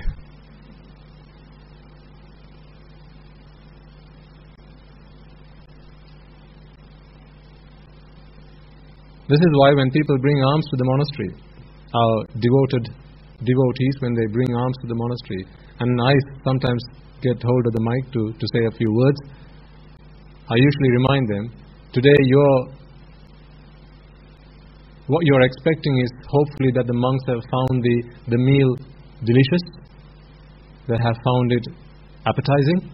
These are some of the questions that might be burning in your hearts and in your minds. That may be the case for you, ladies and gentlemen, but for me, it is the fact that I have had to eat today as well, when I already ate yesterday.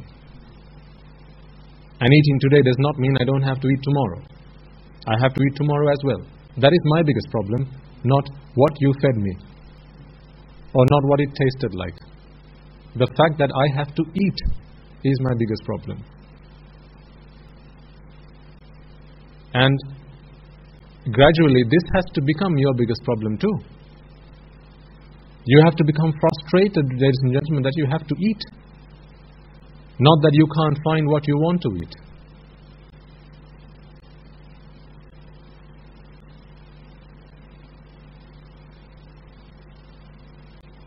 Is that the most frustrating thing still?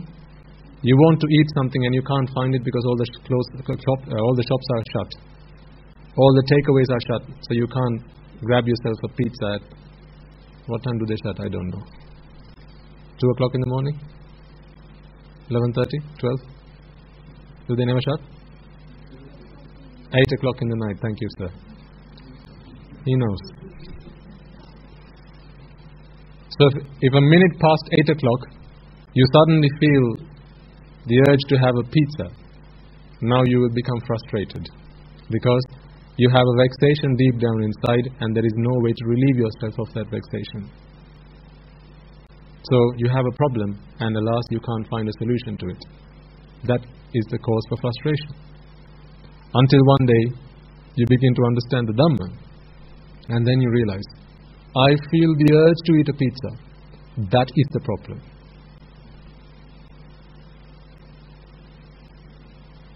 One day, your problem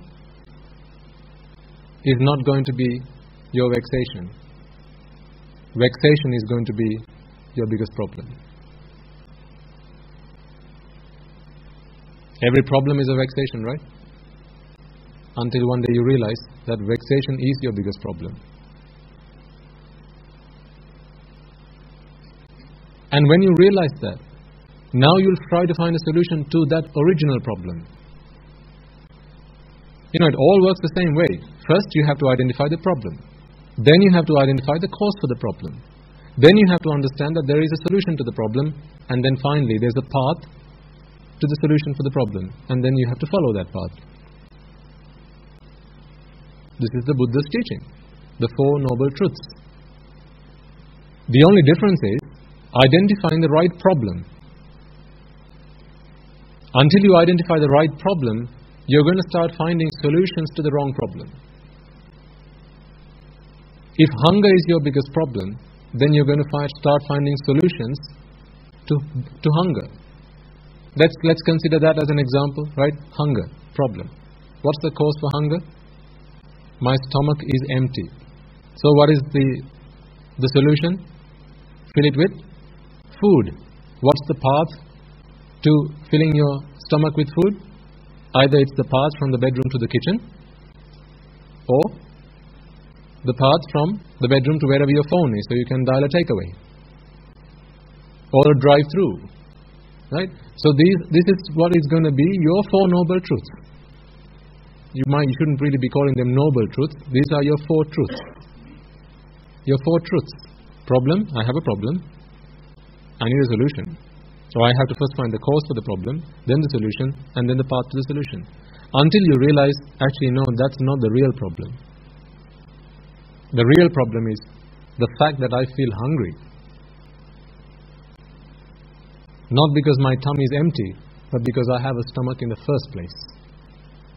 Now you have to look at a completely different dimension. It's a paradigm shift to start finding solution to that problem. Until then you are looking for answers in the world. Worldly answers, all this. Where does Pizza Hut exist? In the world or outside of the world? In the world. It's laukika, not lokotara. But when you want to find a path to the solution to the original problem, now there's no point looking for it in the world, because it cannot come from the world. It has to come from outside the world. So this is what we are trying to do with the Dhamma. Trying to find a solution to the original problem of us being here. You being here right now. You having to breathe. Isn't that a problem? Having to breathe? Isn't having to be the problem?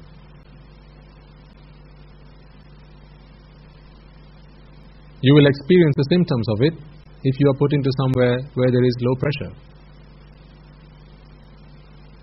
Where the pressure in the air cabin starts to drop. Now becomes a problem and you really start to feel the symptoms of that. Or your lungs do not inflate. Or your windpipe becomes faulty. Whatever the case might be.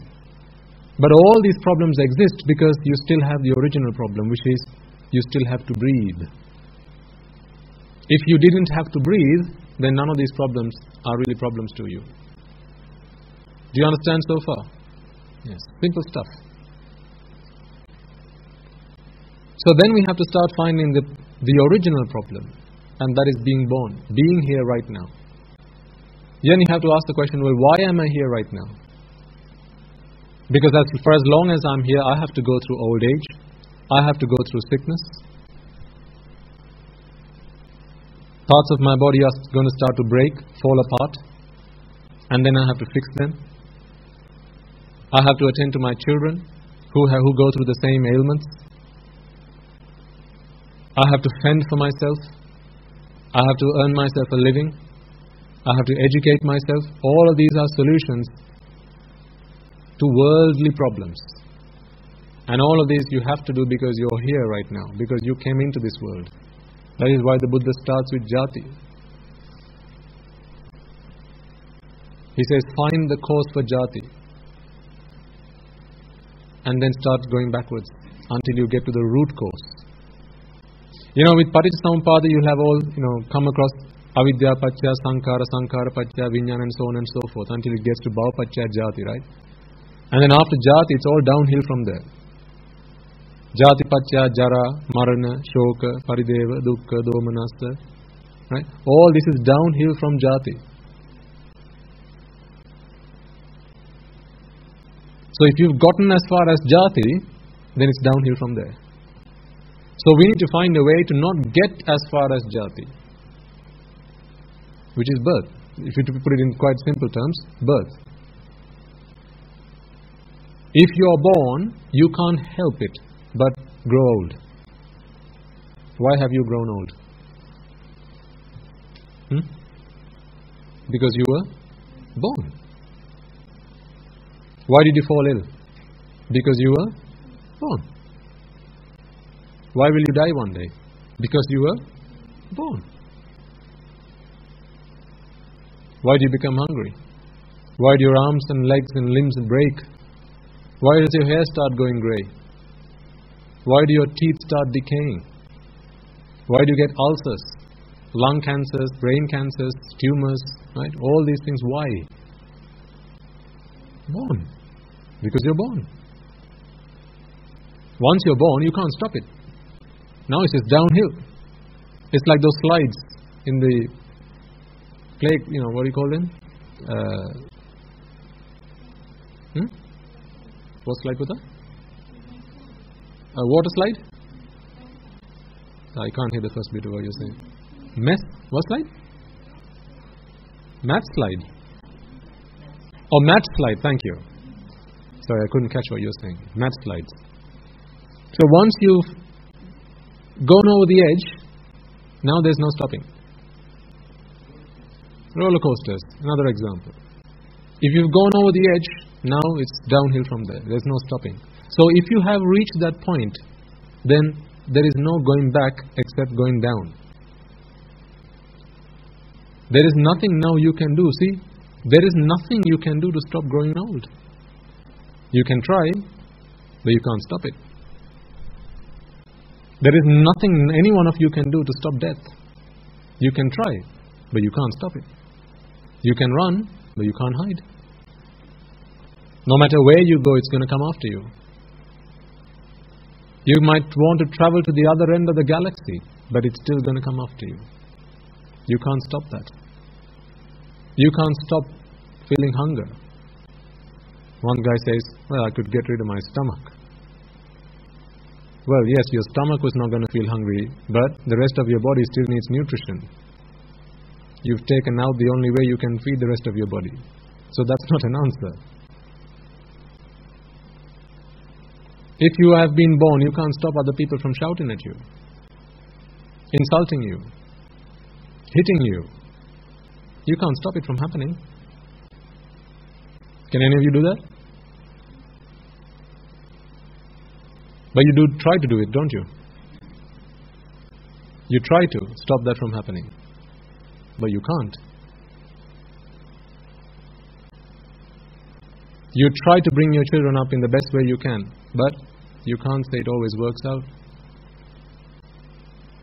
Because once jati has happened, it's all downhill from there. So this is why we have to stop jati.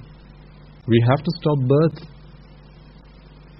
Now when we start there, there's going to be loads of questions coming out. Well, hey, hang on. Life is fun.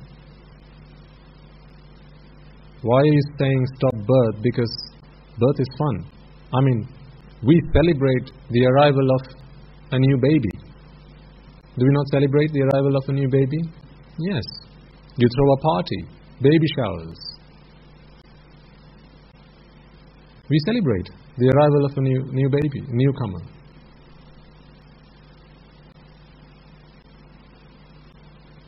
That's because our view is completely distorted. I mean, it's fair that parents celebrate the arrival of a new child. It's fair. Why? Because they have just been relieved of vexation. That party is honestly not for the child. Tell me, do you all remember your first birthday party? Do you remember your baby shower? The celebration that they threw to everyone in town, all the relations invited? Any of you remember that? Do any of you remember that? No. Well, in that case, that party was not thrown on your behalf. That was a party for them, the parents, because they were relieved of their vexation. What if you had been born handicapped? Would they have thrown a party? You were born blind. You were born with only one arm. Tell me, who would throw a party? You were born without legs. Now where's the party? You are born with your head between your legs. Now where's the party? Well, if the party was for you, they should still have thrown the party. But now, no party. Why? Because you are not something that relieved them of their vexation. All you've done is added more vexation. So it's not a reason to celebrate. It's a reason to mourn. So they'll keep it all hush-hush.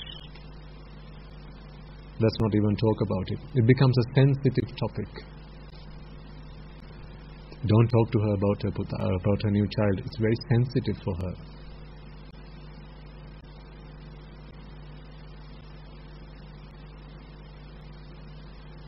I'm not mocking anybody. I just want people to understand, right? This is how people's minds work. Because, I don't know, some of you might have been in similar situations, or maybe you know others who have. I'm not mocking people. I'm just saying this is how people work. It's not a party for the child, it's a party for the parents. When you pass an exam, of course you throw a party. When you get your driver's license, you might throw a party. When you turn 18, you throw a party. Now the party is for you because you have just been relieved of your vexation. Got my driver's license. Party. I'm 18. Now you can drink. Party.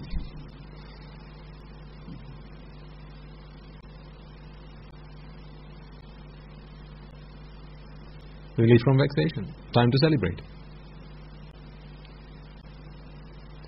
You know, it baffles me how people who don't believe in rebirth celebrate birth and mourn death. It baffles me. If you don't believe in rebirth, you should really be doing it the other way around. Because with birth, what have you just invited to yourself? Countless trouble, countless frustrations, endless agonies and pains, right? Now you have to go through education. Who here enjoyed education?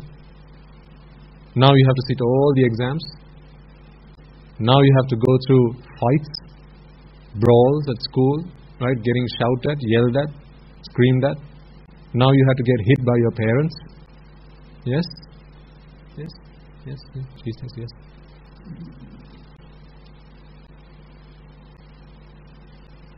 People are going to cheat on you. You have to go through all this. You have to build a whole life from scratch. You've done it plenty of times before, but none of that you carried over. It's like the end of your accounting year, but you're not carrying anything forward. You've got to start from scratch. It's like you never did the business last year. But all the heartache, all the pain of last year's work remains. But nothing carried forward. Nothing brought forward.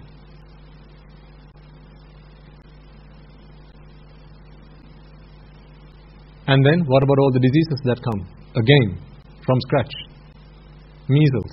You had it in your last birth, but hey, you've got to go through it again.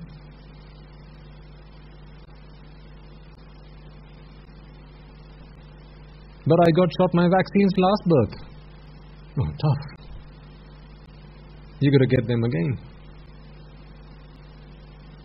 But I treated my cancer last birth. Tough. You got to go through it again. After death, will you have to go through any of that? If you don't believe in rebirth? After death? Any more old age? Are you going to age after death? Sickness? No, you don't even have to feed yourself. So all life's problems go away with death. So which one of these two events must you celebrate really? Death, not birth. Because after death, you don't have to go to school again. Seriously. You don't have to work again. Right? You don't have to listen to people shout at you. You don't have to get abuse from your boss. None of these things. No rowdy neighbors. None of these things. So death is what we should celebrate if you don't believe in rebirth. And birth is what we should mourn. But no, it's all the other way around. The entire world system is the other way around. Because, again, there's a reason for that. It's because once you're done and dusted, once you're gone, now the world can't make anything out of you. That's it, you're a goner. So now the world can't make anything out of you. So people say, mourn death, celebrate life, celebrate birth. Because after you've been born, now the world can make a living out of you. Starting with baby Jeremy, right? All the way through. You are an investment opportunity. Yes or no? To everyone out there, you are an investment opportunity. All they have to do is invest in you and they get their returns from you. And the reason for that is you are never satisfied. You're never satisfied, never fulfilled. Always wanting more. Always wanting something else. Something different. Something quirky. Something new. Something for a change. How many TV channels do you have? Oh no, you said you don't watch TV anymore. Good. If you don't.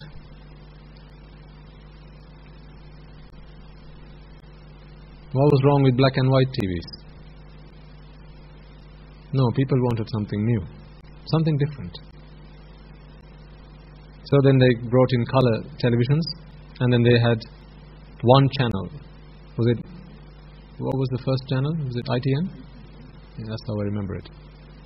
But again, that wasn't enough. We need more. We need something new, something different. Change in life.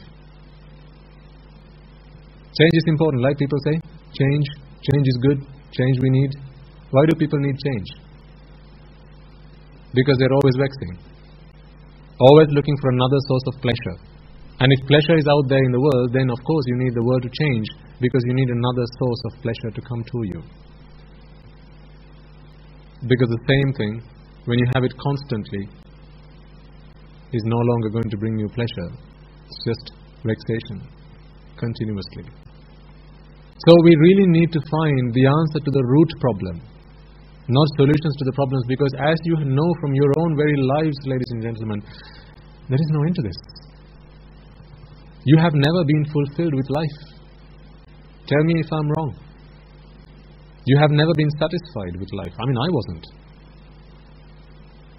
Until I came across the Dhamma, I didn't find satisfaction, I didn't find fulfillment in life. I just wanted every time something more, something new, something different, some change in life to happen. This is why you look for a promotion. It's not enough how much you earn. You need a bigger house, you need a bigger car, you need to travel the world. Well, what's wrong with where you live right now? No, you need to travel. I find it quite funny how people call these holiday destinations like Singapore, Malaysia, if you travel east, or you have the Middle East like Saudi Arabia, countries like that, Turkey and things like that. Then you have the West, you have Europe, right? You have all those continents which you can travel. I find it really strange why people travel to Singapore, and people in Singapore, they travel to other countries on holiday. Because if Singapore is the number one travel destination, what must people in Singapore do? They should stay there. Why do they travel? Because their home is the best holiday for them. They're already there, so why travel again? It doesn't work like that, does it? It doesn't work like that. Is that not proof enough that these things that people make out as being holiday destinations, right? Top 20 countries to visit before you die. Top 100 countries or whatever, the list people come up with. Top holiday destinations to visit before you die. All of this is just a gimmick. It's just a fallacy. People concoct these things, make up these things, fabricate these things so that they can make money out of you.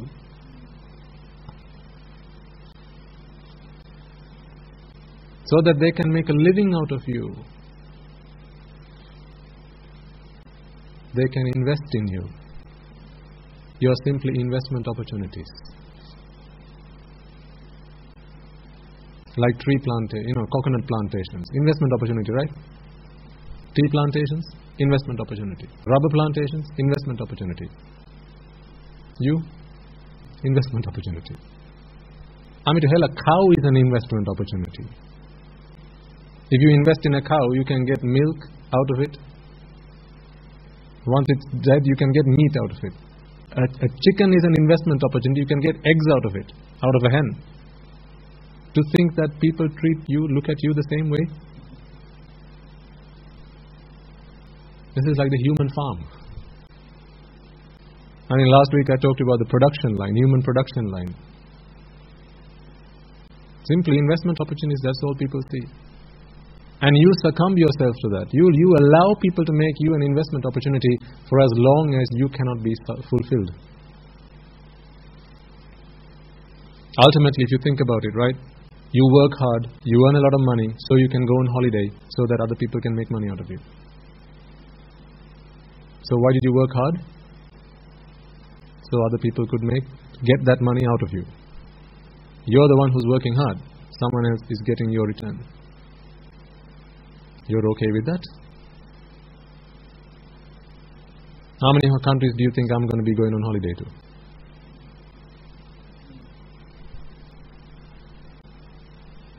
I used to. I was not satisfied. I wanted to go all around the world. That's why we got ourselves British passports, so we could travel the world. They don't ask you for a visa, you just have to enter, gate, passport, okay, in you go. This is why we got them. For nothing else, really. This is why we got them. Only later realized what was the point of all of that. I simply put myself through all that pain so someone else could benefit out of it. So, for as long as we don't treat the root problem, we are just another chicken in this farm. We're just another cow in this farm. We're just another human in this human farm. You want to make a documentation? Come and talk to me later. A documentary? Human farm? You know, people think human farming is where people's bodies are being harmed for organs and things like that, right? I think there's talk about that. There's a bigger human farm than that, if you just think about it. And we're all just cattle in it. You see how we were never taught to think about these things? No one ever gets you to think about these things. No one wants you to think about these things. That's why. Because once you start thinking about these things, you're going to question the meaning of existence. You're going to question, why am I even here? You're going to start answering some tough questions that people don't like to answer. You're going to start challenging the things that your elders said to you. You're going to start asking, why go through the education system if all I'm going through is another human farming? If that's all that I'm going through, then what's the point? That's not me saying you shouldn't have an education. That's me saying, question, why? What is your purpose of your existence here? Of course, while you're in a lay life, you have to go through education because you have no choice.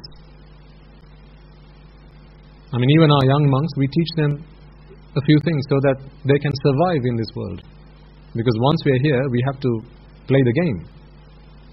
So we teach them math, we teach them a bit of science, a bit of English, Sinhala, history, and math. All our young monks go through that. Because it's essential. Not because it's conducive to Nibbana, it's because, well, you're in this human farm. It's just that we've been quarantined.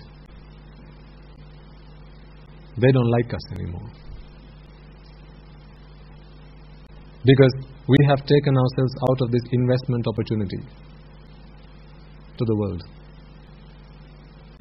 So we have to find the cause to the root problem and then find a solution. And so the reason that we are being born is because we find this world pleasurable. This is why we keep coming back. For as long as we can find pleasure in this world, we're going to keep coming back to it. How do you get rid of ants in the kitchen? How many liters of Baygon is going to keep ants away from the kitchen? For as long as you keep something sweet open in your cupboard. They're going to keep coming back, aren't they? Yes? Yes. So you can use ant repellent, but they're going to keep coming back. For as long as there's food to eat, for as long as there's pleasure to be had, they're going to keep coming back. And much the same like that, you and I, we keep coming back for as long as we find pleasure in this world. So how do we experience this pleasure? It is through our senses. Through our eyes, ears, nose, tongue, and our body. This is how we experience pleasure. These are our inputs. But ultimately, it's our mind that experiences pleasure. It is these organs that bring in the inputs from the outside world, the stimuli from the outside world that help us to experience that pleasure. So far, so good? This is stuff you know, right? But I'm going through why we get to talk about Anicca Dukkha Anatta and why that's important, why we need to talk about it.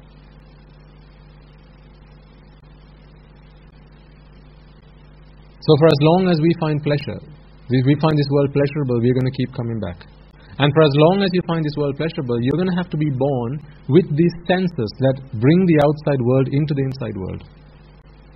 What good is you being born without eyes, ears, nose, tongue, and no sense of touch? What is the point of you being born like that? Is there any point? I mean, you don't even like to be born blind. That's only one of the 5 senses. You've got all the other 4, but you're still not happy. You can see, but you're deaf. You okay with that? Anyone prepared? Ready? No. You've got another 4, but you're crying about the one that you lost. The reason for that is because we are so attached to experiencing sensuality through all our 5 senses that we're not ready to let go of 25% or 20% or anything like that. We just want the full pack, 100%. We want it all. And when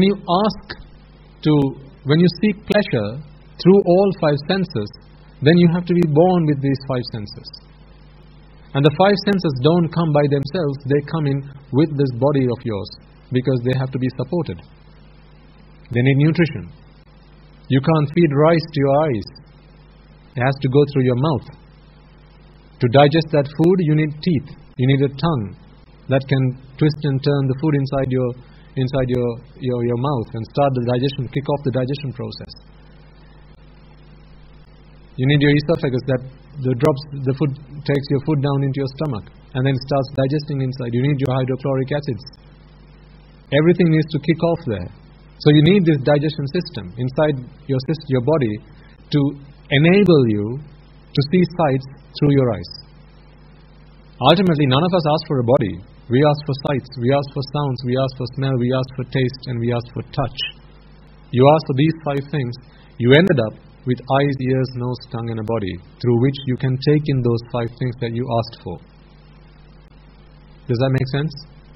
Anyone here ask for eyes? Or a nose? Or a tongue? Or a body? No. If you had, you wouldn't have asked for a pair of eyes which go blind. You wouldn't have asked for a pair of eyes which go through cataract. Or short-sightedness. Or far-sightedness. Myopia, dystopia. You wouldn't have asked for a pair of eyes that have to suffer any of these things.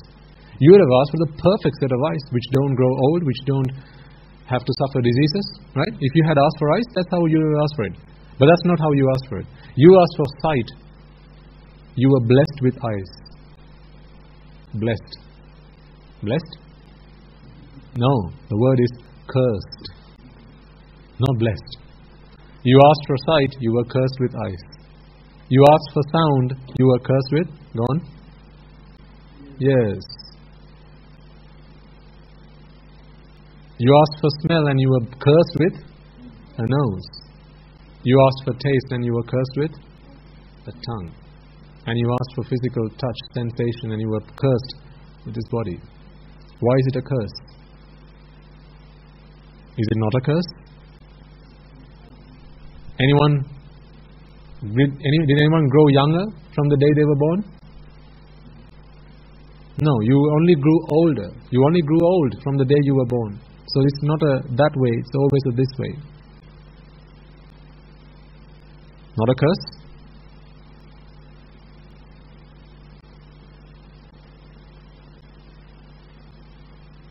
Bits of your body started breaking. Bits of your body started falling off. Then you have to fix them. Not a curse? Headaches, stomach aches, back aches, ear aches. Name one part of your body that doesn't ache.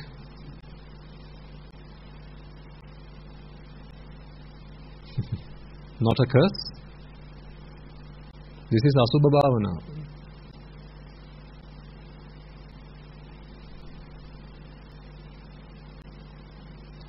In future, so I'm still toying with this idea. In future, we'll pick one Sunday of the month and we'll start a meditation program. If you like that. So maybe the last Sunday of the month. But only regulars must come along on that day, because otherwise it's not going to be of any point, because you wouldn't know what I'm talking about. I'll say anicca because I can't, during that session I can't go into detail of what anicca, dukkha, anatta is. You'll have to come prepared. You'll have to know your theory, because you're going to come for the practical. That's going to be a practical class. So I'm still toying with that idea about the logistics of it and how we can make it happen and successful. because quite a few of you have come and asked for it, so I know there's a need for it. So we'll maybe trial it one day and see how it goes. It's okay, if you don't like it, you can say so.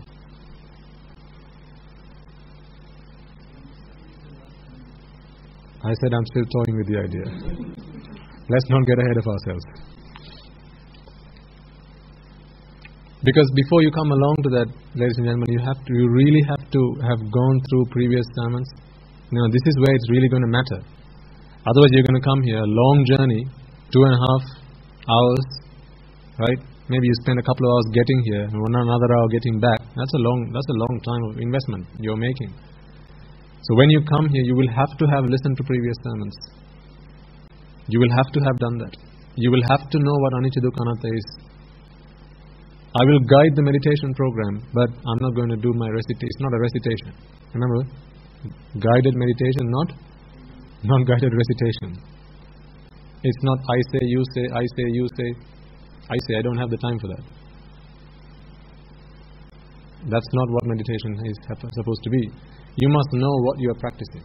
So if there are new faces or those who haven't been listening to these sermons, then I think what's best to do is either you go back and listen to those sermons first, at least the last 6 months, I would say, at best, or at minimum, last 6 months worth of sermons.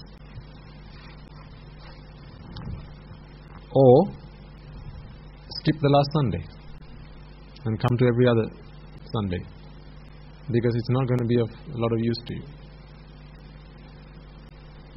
Anyway, let's park that for the moment before you get carried away. Come back. Come back to reality. We're still here.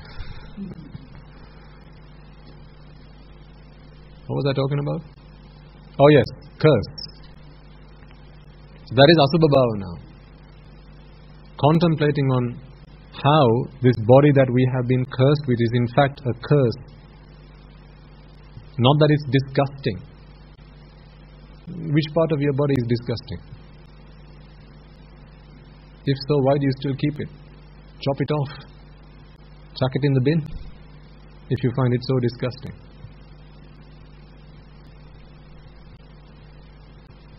Because when you feel disgust,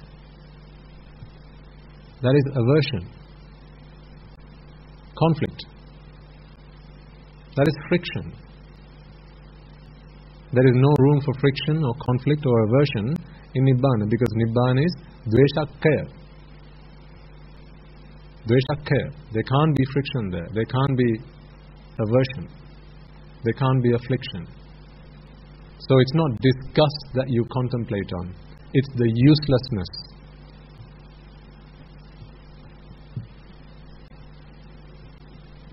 Because in the pursuit of happiness, there's not a single part of your body that actually brought you any happiness. Because happiness is nothing other than relief from vexation. And that's a solely mental process. There's not a strand of hair on your body or your head that brought you any happiness. But that didn't stop them from bringing you heaps of agony and pain and suffering. Do you enjoy washing your hair? Do you enjoy taking a shower?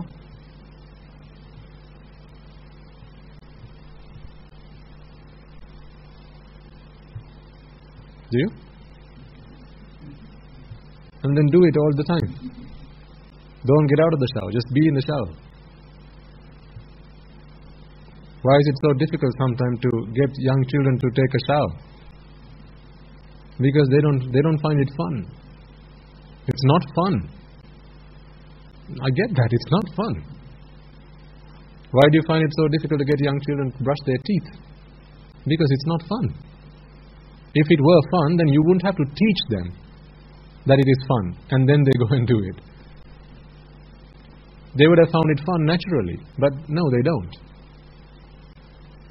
That's why you had to teach them to brush their teeth. That's why you had to teach them to wash their hair, wash their clothes, right? Hygiene, basic hygiene, right? All of these things. And it's not fun, but it leaves you no choice because you've been cursed. You've been cursed with a body that is constantly perspiring, that is constantly suffering fatigue. You're falling hungry, thirsty, falling ill, and so you always have to keep maintaining it. Always have to keep attending to it. You're all attendants. That is the job that you got from birth. What? Attendant. What are you attending to? The body. Always attending to it. You're always attending to it. Sometimes you feel so poorly you can't attend it to yourself, so you have to call another attendant who has to attend to you while they're attending to themselves. But we're all attendants. And we're also security guards. Who has to guard your body? You.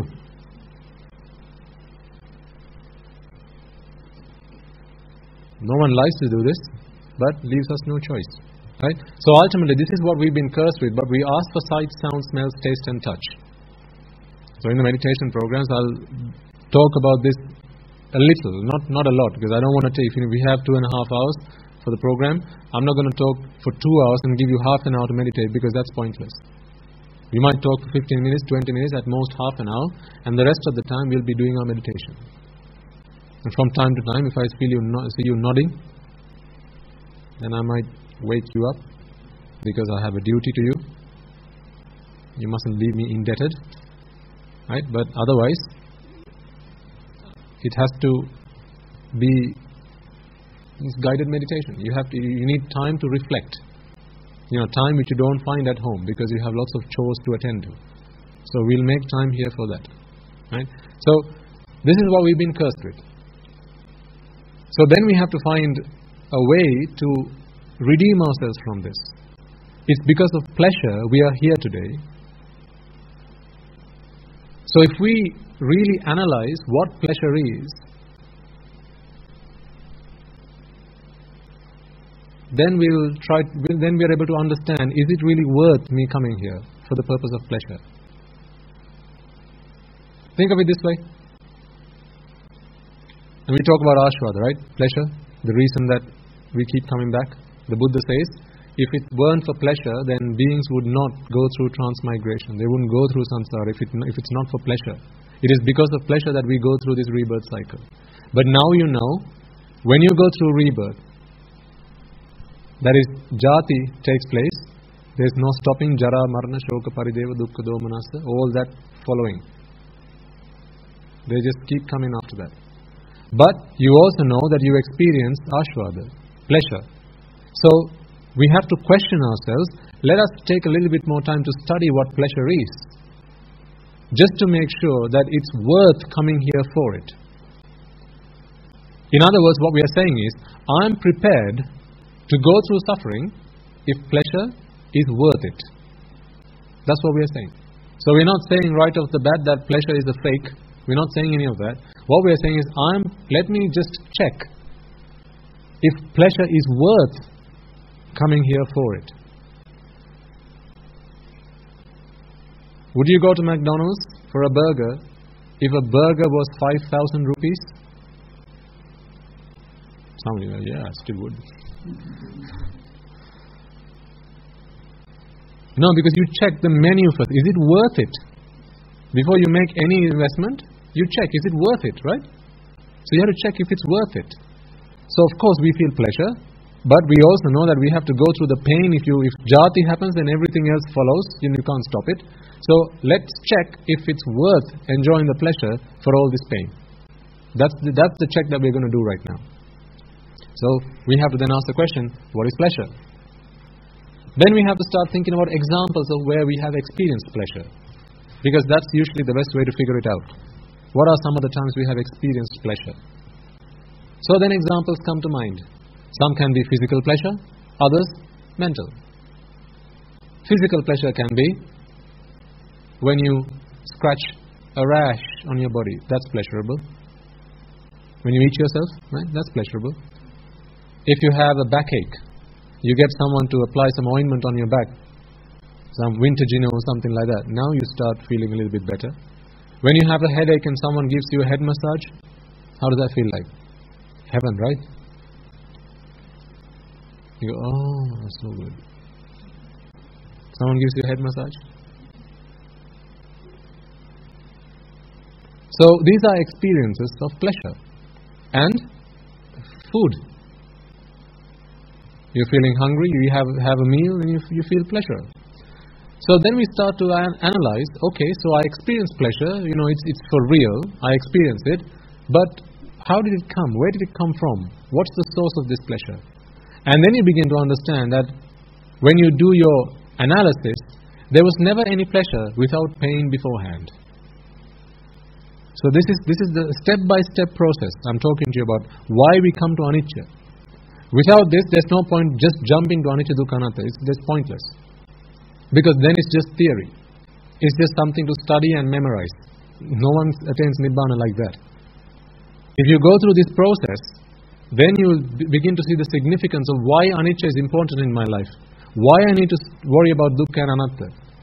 If you go through the process that I'm just outlining for you. Is it worth it? Is this pleasure worth me coming into this world when I have to go through so much suffering? It was the question we asked. Then we looked for examples of where we experience pleasure. Then we broke it down to physical pleasure and mental pleasure. We started with the physical pleasure, and then what we are finding out for ourselves is every time there was physical pleasure, there was always physical pain before that. If it hurts you to keep your fist clenched for a little while, when you relax your fingers, now it feels pleasurable. If you extend your arm once you've kept it clenched for some time, now it feels pleasurable. So you ask yourself, why are you extending your legs right now? Why are you shuffling yourself on your seat right now? Why is it pleasurable when you go and relieve yourself in the toilet? Why? Because it's relief from pain, relief from vexation. So you begin to understand that this pleasure only came from relief from pain beforehand. Was there ever any pleasure where there was no pain beforehand? This is the question we have to ask ourselves. If you don't have a rash, now I ask you to scratch yourself. That doesn't feel as pleasurable as when I have a rash on my body. When there's a rash, now I feel the itch. Now I scratch, now that's pleasurable. When you have a headache, you take a Panadol, now that's pleasurable. When you have a bad tooth, now they pull it off, and now it's pleasurable. When you're hungry, you eat, now it's pleasurable. If you're thirsty, you take a sip of water, now it's pleasurable. So what you're realizing for yourself is, pleasure only came when there was relief from suffering beforehand. And if you were to draw a graph, pleasure on one axis, suffering on the other axis, you're going to see it's directly proportional. The more suffering there was, the more pain there was, the more pleasure you received as a process of being relieved from that pain. So then you can come to a conclusion that pleasure is nothing other than the relief from suffering, at least in the physical aspect, for now. There was never any pain there was never any gain without the pain beforehand. There was no pleasure without suffering beforehand. And then you begin to wonder, what is the point of this pleasure? Because pleasure is nothing other than reduction of pain. The amount by which pain reduced is the amount of pleasure that you experienced. If you had 100 units of pain, and you go through some kind of process, some kind of easing yourself, relieving yourself, and that pain has dropped down to 50 units, or let's say 60 units, now the 40 that it was reduced by, that is what you experience as pleasure. So it's nothing other than relief from the pain that you feel as being pleasure, not something that came in from elsewhere. Then you begin to understand, well, what was the point of that? Because to experience pleasure, you have to go through pain first. You have to beat yourself, to pat yourself, to feel good. You have to get yourself a headache to cure yourself to feel good. You have to be hungry to feed yourself, then to feel good. Does that not sound silly? That's the physical aspect. Then look at the mental aspect.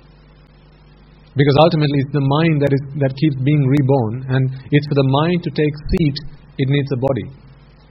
So it's the mind that keeps taking us through samsara, not the body. Leave the body to a side. But that was just, we used examples to help us understand that pleasure is nothing other than relief from suffering. Then we look at the mind. What is the mind looking for? Of course, pleasure. So what is pleasure that the mind experiences? Then we start asking ourselves, what are some of the things that I find pleasurable? It will always be, of course, a sight, sound, smell, taste and a touch. But not all sights are pleasurable. Are they? No, not all sounds or smells or tastes or touch are pleasurable. There are some things in this world that I find pleasurable. There are other things in this world that I don't find pleasurable. That's why we say beauty lies in the eye of the beholder. There are beautiful things in this world and then there are ugly things in this world. Why is that the case? When you ask somebody else and they give you the complete opposite answer. What you say is beautiful, someone says, no, that's ugly. What you say is ugly, someone else says, that's really pretty. What are you talking about? Then you begin to understand that it's subjective, not objective. It depends on who's watching. It depends on who's calling the shots. So then you begin to understand that beauty is not something that is an aspect or an attribute or a characteristic of the outside world object. This flower is not beautiful, it's beautiful to you. That girl is not beautiful, she's just beautiful to you. So beauty is not something you see, it's something you think. Isn't that how you ask somebody? What do you think about this one? This shirt, what do you think? Or do they say, what do you see? This shirt, what do you see? Is it pretty? Is that how people talk? Or do they say, this shirt, what do you think? That's how they talk, right? What do you think? Do you think with your eyes? No, we think through our minds. So for the mind to be able to make a call whether something's beautiful or not, then ultimately beauty is something that happens in the mind. Not something that happens in the outside world. And remember, I think a couple of weeks ago we talked about what's the instrument we use to measure beauty? Measuring scale? Measuring tape? Thermometer? No. None of these instruments. There isn't an instrument out there that can be used to measure beauty. Conversely, beauty does not exist in the outside world. This is why you can't measure it. This is why an instrument has not been invented to measure it. But that doesn't stop the outside world being beautiful to us. Because we think it's beautiful. And for as long as we can think, we can say, this thing is beautiful, that thing's ugly. So ultimately then it's the mind that is seeing beauty. The outside world object is not beautiful or ugly. So beauty does not lie in the outside world. But why did you ask for a pair of eyes? To look at the mind? What did you want to look at? The outside world. To look at what? Beauty. But you are looking at the outside world. Really, that eyes you have should be fixed the other way around. Your optic nerve should be pointing outwards. And the pupil should be pointing inwards. Why? Because beauty is on the inside, not on the outside. Your nose should be fixed on your face in the reverse direction.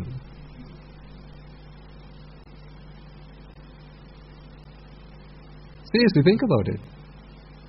These senses we came into this world with to bring beauty from the outside world, pleasure from the outside world, but now we are beginning to see that pleasure does not exist in the outside world.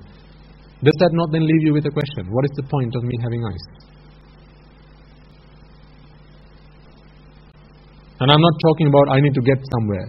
I need to get to the toilet, I need to go and get myself lunch, I'm hungry, I need to go and get some sleep, so I need to walk to my bed. That's not what we're talking about, because it's the body that needs all that, not the mind. Your body never asked for a pair of eyes, because all the body had to do since a pair of eyes came along was suffer as a result of it. Your body has to digest the food to feed your eyes. Your body's circulatory system has to supply blood to it. Yes, sir. What is? Yes. So self-preservation in both ways. There's two kinds of self. We talk about this self, then no problem. You're using it for the right purpose. You have a vipaka kaya, this body that is subject to the vipakas of the karmas you've done in the past, to try and keep them at guard. Of course, use your eyes. But there's another self. This is the other self that we are really keen on talking about.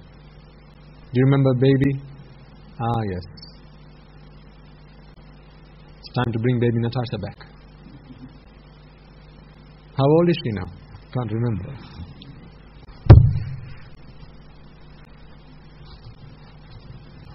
Baby Natasha's birthplace was Sri Almatiniara.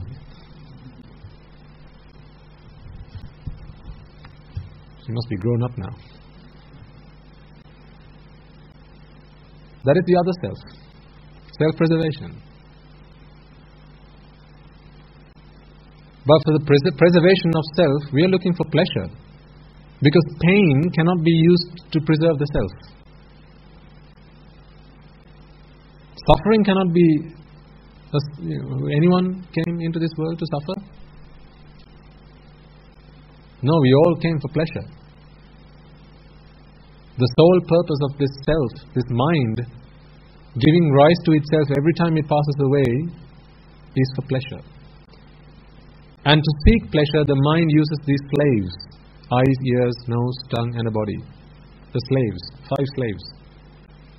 When the mind wants pleasure, now it demands the slaves to go looking for pleasure. But where are they looking? The outside world. It's looking at the outside world, but we know now for a fact that pleasure does not exist in the outside world. So if that is why you have a pair of eyes, to find pleasure, to seek pleasure from the outside world, but now you know that pleasure does not exist in the outside world, but that doesn't stop you from having to maintain your eyes, then what is the point of having eyes? What is the point of having a pair of eyes? To those who came along to the meditation program on Wednesday, I gave them a karmasthana. Why did you open the shop? Kadeyariye. If you were there, you'll remember. Why did you open the shop? What is the shop we are talking about? This shop. Closed, now open. You know, we have an expression in Sinhala, right? Kadeyavana.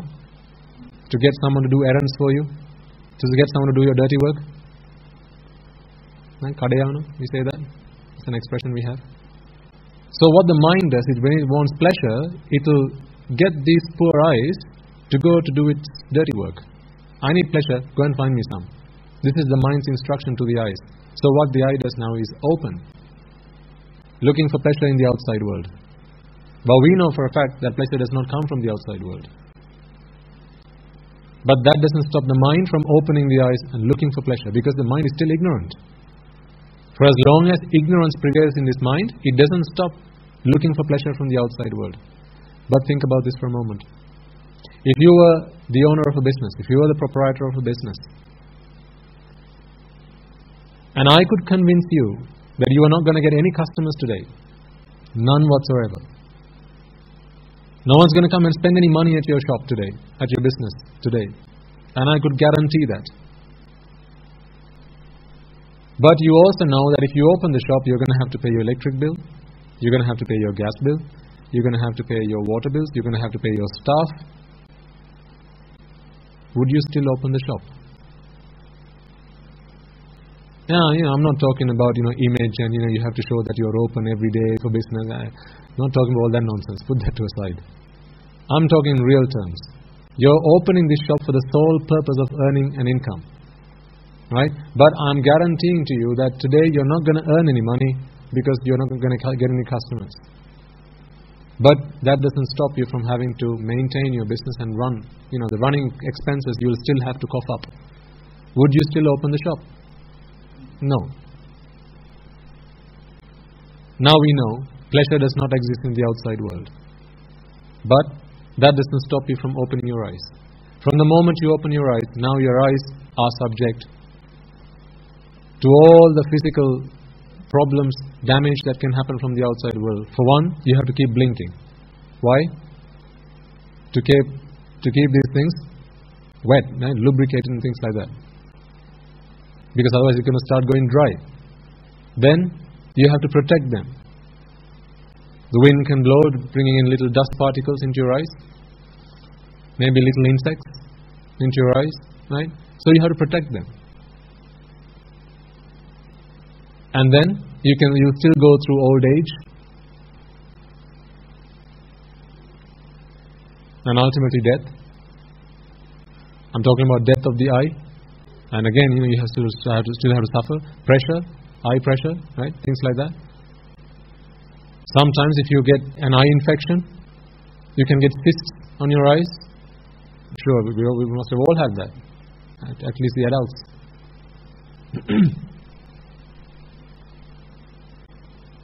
See, all these things are happening because, well, you open the shop. So you're going to have to suffer the consequences. You're going to have to suffer the pain, but it's not going to make you any money. Because you opened it looking for pleasure, but pleasure does not exist where you're looking. So what was the point of opening the shop? Kadayariyai? Why did you open the shop? Pointless. The same goes for all the other organs as well. Opening them up is not going to bring you what you're looking for, because you're not going to get any customers who have any money to spend. You see sights, yes, but they're not going to have any money to spend. What's the money? Pleasure. They'll come walking into your shop. They look at your shop. You know those pesky customers nobody likes? They'll come into the shop, they just look around, window shopping. How much is this, by the way? Why are you looking to buy? No, I'm just inquiring. If you don't have a shop yourself, at least you've been on the other end. So you should all know. Just walking, just for the sake of it. It's being a pain on them. On the shopkeepers. Nobody likes customers like that, because it's just a waste of time. These customers, they keep coming into your eyes. Sight, sound, smell, taste, touch. But none of them have any money to spend. So they can't make you any money. They can't make you any richer. They can't make you any wealthier. Because pleasure does not exist out there. People don't have any money to spend. Then why do you open the shop? This pleasure is nothing other than relief from vexation. So how do we connect this to anicca? And dukkha and anatta. The word anicca implies that this world is conditioned. When we talk about the world, there are two types of worlds, like the two types of selves we talked about a moment ago. There's the outside world and there's the inside world. Really, the world we need to be talking about is the inside world, much less than the outside world. Because we can talk about the outside world, right? Flowers, they wither away, they die. Houses fall down, children die, husbands, wife, they all die. But everybody knows that. But that didn't stop people from attaching to them. And there could be some things that don't die or fade away in your lifetime. Like think about a really precious diamond. Right? It's probably going to outlive you by many hundreds of years, if not thousands. So if that's what you're attached to, and I say that arises and passes away, it's going to die one day, it's going to break one day, you're probably going to say, not in my lifetime. So it's not going to bring me any suffering. This is why it's pointless to try and find the problem in the outside world. Here's the problem, right? People try to find pleasure in the outside world. But when we say pleasures on the inside, they don't like that. Then they try to find the problem on the outside world. And they don't like that either. Both pleasure and the problem, which actually is pleasure, is in the inside world, not in the outside world.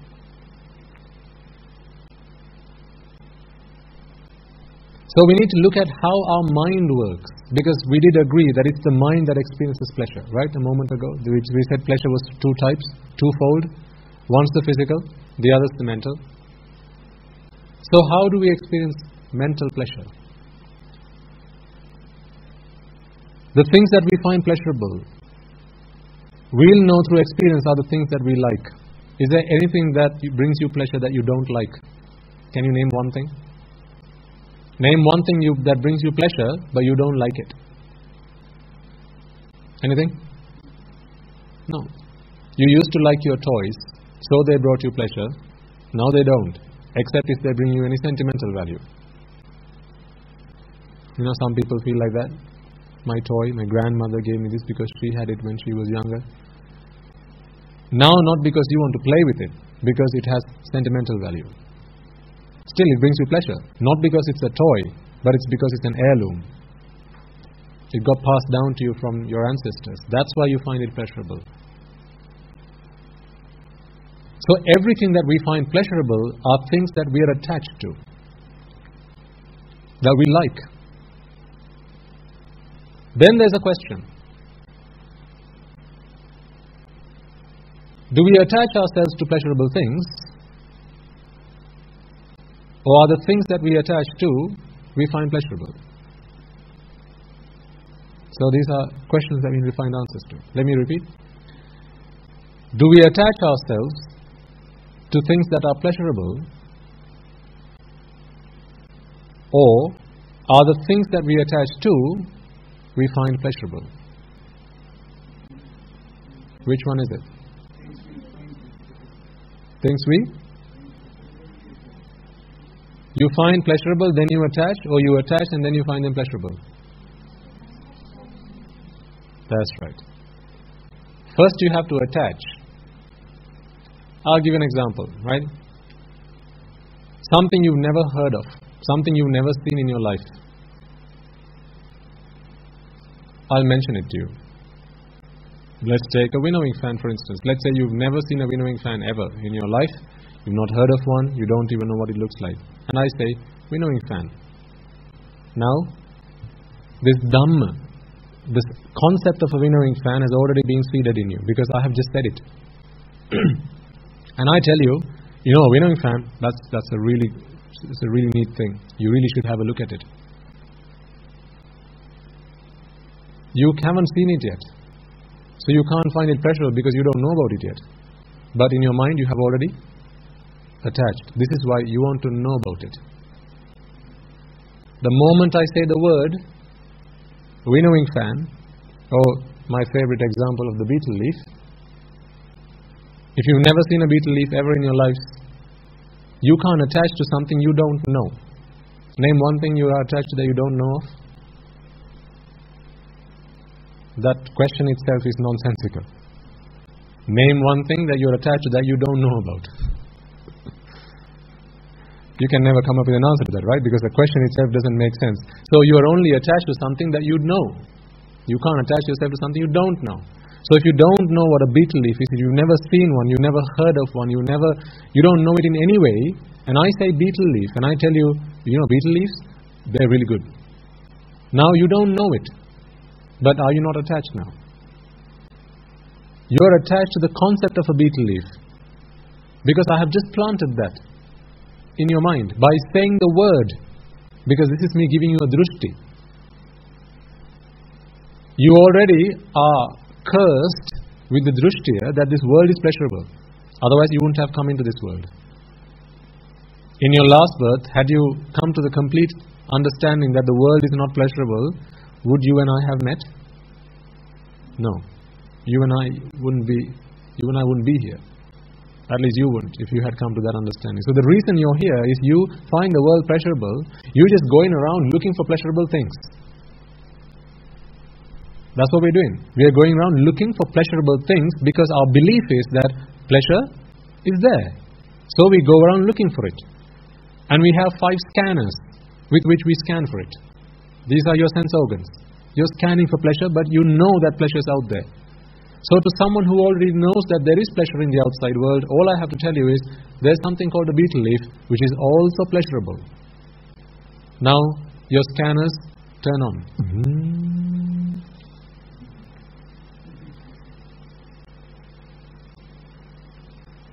This is your mind kicking off. What did I just hear? Beetle leaf. Go find it. So your scanners have just been switched on. Now you're attached to a beetle leaf. Yes or no? Do you understand what I just explained there? Now mentally you are attached to this concept of a beetle leaf. And as soon as you're attached, now inside your mind you're vexing. Because you only have the 5 sense organs, you can only be relieved of vexation through your 5 sense organs. If you had a 6th, you would use it as well. If you had 10, well, you'd use all 10 of them. And you would be vexed until you receive information about this outside world through all 10 of your sense organs, if you had 10. Believe you me, you're lucky you only have 5. You're lucky you only have 5. So, the moment your mind is now vexed, now the mind is looking for a way to relieve from vexation, because nobody enjoys being vexed. This vexation is pelima, right? Asahane, asking other Sinhala words for that. Oppression, mental oppression. You feel a sense of despair, a sense of restlessness, frustration. You want to know, you want to find out. So the mind wants to know, the mind wants to find out. Now the mind has kicked off the engines. Let's go looking for it. And then the moment I show you a beetle leaf, now through your eyes, sight comes in, goes through your brain, into the mind and says, this is what a beetle leaf looks like. And at that moment, the mind feels pleasure. Why? There's a big relief from the vexation. What's the noise the mind makes then?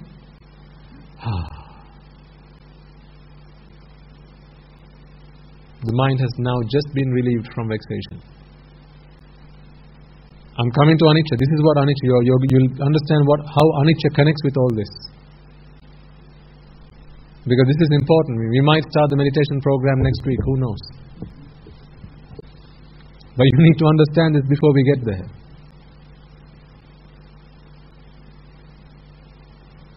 So at that moment, you're relieved from vexation, which brought you pleasure. It's the relief from vexation that brought you pleasure. Your mind was looking for something, and now it no longer has to look for it. Simple example being, if you ever have lost something in your lives, which we all have, I'm sure, more or less. Whenever you have lost something, now you go looking for it. Anyone here enjoyed looking for something you lost? No. That's not fun. What is the fun part? Finding it is the fun part. But it's not the object that brought you fun. It's no longer having to look for it. That's the fun part. Because what was the not so fun part? Looking for it. So if that's the not fun part, then what's the fun part? Stopping, looking for it.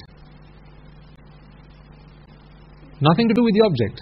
We didn't even mention the word, the object in that sentence anywhere. Looking for what you lost is sufferable, is vexatious. And then stopping the process of looking for it is the fun part. Because nobody likes looking for something they have lost.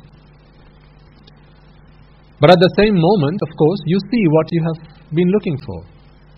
But here's where ignorance digs your grave. Ignorance comes forward and says, you know that thing that you just saw? You just experienced pleasure, right? It's that object that brought you pleasure. That's the conclusion that ignorance brings you. Now, of course, as you will know, we are not talking about the outside world objects, right? Because the mind only knows about the outside world because of, how does the mind only know about the outside world? It's through Rupa Vedana Sanya Sankara Vijnana. Eyes bring a sight, take it to the brain sends a signal to the mind, and that signal is Rupa Vedana Sanya Sankara Vijnana. Whichever sense organ it comes through, ultimately it's Rupa Vedana Sanya Sankara Vijnana. Rupa is the form, it's ultimately the sense input. Right? So it could be a Rupa Rupa, Shabda Rupa, Gandha Rupa, Rasa Rupa, Poddabha Rupa. Then the Vedana, that is the feeling, that's the knowing, that something's going on. You know, there is no other way you can know about anything in this world. You can't know about this beetle leaf any way other than through Rupa Vedana Sanya Sankara Vijnana. There is not another way you can know about it. And even take away any one of them, you will not You will not have a feeling of what this is. Because one, you need to have a Rupa Rupa, or Shabda Rupa, or Gandha Rupa, or Rasa Rupa, or Pottabha Rupa. And then Vedana. Your mind should know that it has just sensed something. Sanya is the label you give it. Right? Bulat Rupa, Bulat Shabda, Bulat Gandha, Bulat Rasa, Bulat Sparsha. The Sankara. Sankara is all the verbs that you associate with this. Such as eating. You can eat this. You can chew it. You can smell it. These are all verbs as well. You can look at it. Even that is a verb. It's not just the things you can do with this once you get it, but even looking at it, that is also a Sankara. Smelling it, that's also a Sankara. That's why some things you want to smell, but after you smell it, you won't want to do anything with it. Because wanting to smell it, the fact that you can smell it is also a Sankara. Some of this is quite subtle. For regular listeners, will not be too much trouble, but if you are new, then go back and listen to all sermons. That's all I can say, really. And then Vijnana is the ultimate decision you make about this beetle leaf. So when I say beetle leaf, all those things together give you a decision about this is what a beetle leaf is. That is the final result, the end product of that production process. So this is how your mind knows about the beetle leaf. The mind does not know color. It does not know physical touch. Does not know sound like that. It's only Rupa Vedana Sanya Sankara through which the mind knows it. So what happened when I said beetle leaf? The mind started looking for it. So really the mind is looking for Rupa Vedana Sanya Sankara Vijnana because that's all it knows. There's no other way the mind knows about the outside world. And it's waiting for that Rupa Vedana Sanya Sankara Vijnana to come. It's waiting. It's like waiting for a visitor. Do you like waiting for your visitors or do you like receiving them? What do you like? Receiving them, not waiting for them. That's not fun. That's why you ring them up. Hey, you're late. What's keeping you? Because if that was fun, you wouldn't ring them up. Because the longer they take, the better it is. But no, you ring them up to ask, hey, would you hurry up? We are waiting for you to start the party. But when your visitor finally knocks on the door and you open it and you see their face, you think, excellent. Now I'm so happy. Why? Well, there's the true answer and there's the answer that ignorance gives you. The true answer is you no longer have to wait for their arrival. But the answer that ignorance gives you is it's them that brought you pleasure. So, see, that's the trap you just fell into. Because if it's the visitor that brought you pleasure, a visitor to you is sight, sound, smell, taste, touch. To receive that, of course, you need eyes, ears, nose, tongue and touch. Therefore, to be born again, for sight, sound, smell, taste, touch, you will need eyes, ears, nose, tongue and body. Do you see how you have ended up with eyes, ears, nose, tongue and a body? Because always your view was, your belief was that pleasure came from the outside world. That's where it went wrong every single time. So what is anicca then? This vexatious nature, not of the outside world, leave the outside world alone, it's the inside world. This inside world is your mind, your thought series, arising and passing away, constantly arising and passing away at many hundreds and billions of thousands of times a second. With each arising, there's Rupa Vedana Sanya Sankara Vijnana taking seat in that thought, and then with every passing away, it's the same Rupa Vedana Sanya Sankara Vijnana that has just passed away. Arising and passing away happens, but attachment remains. For as long as ignorance remains. For as long as ignorance and attachment remains, what you like has just passed away. Do you like that? Who here likes their mother passing away? You don't like it. Therefore you cry, or you will have cried, or you will be crying. Not because your mother died, but because you were attached. That's why. Which Arahant ever cried because their mother passed away? No one does.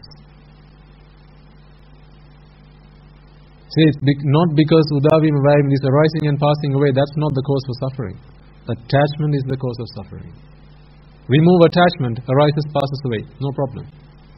Keep attachment, doesn't arise, problem. Arises, problem. Passed away, problem. Arise, didn't pass away, problem. All of these are problems. For as long as attachment remains. So you see, you have to look at the inside world. Vexatious because it arises and passes away. You vex because you attach. You must understand the difference between these two. Vexatious, which is the adjective. Pelena sulu.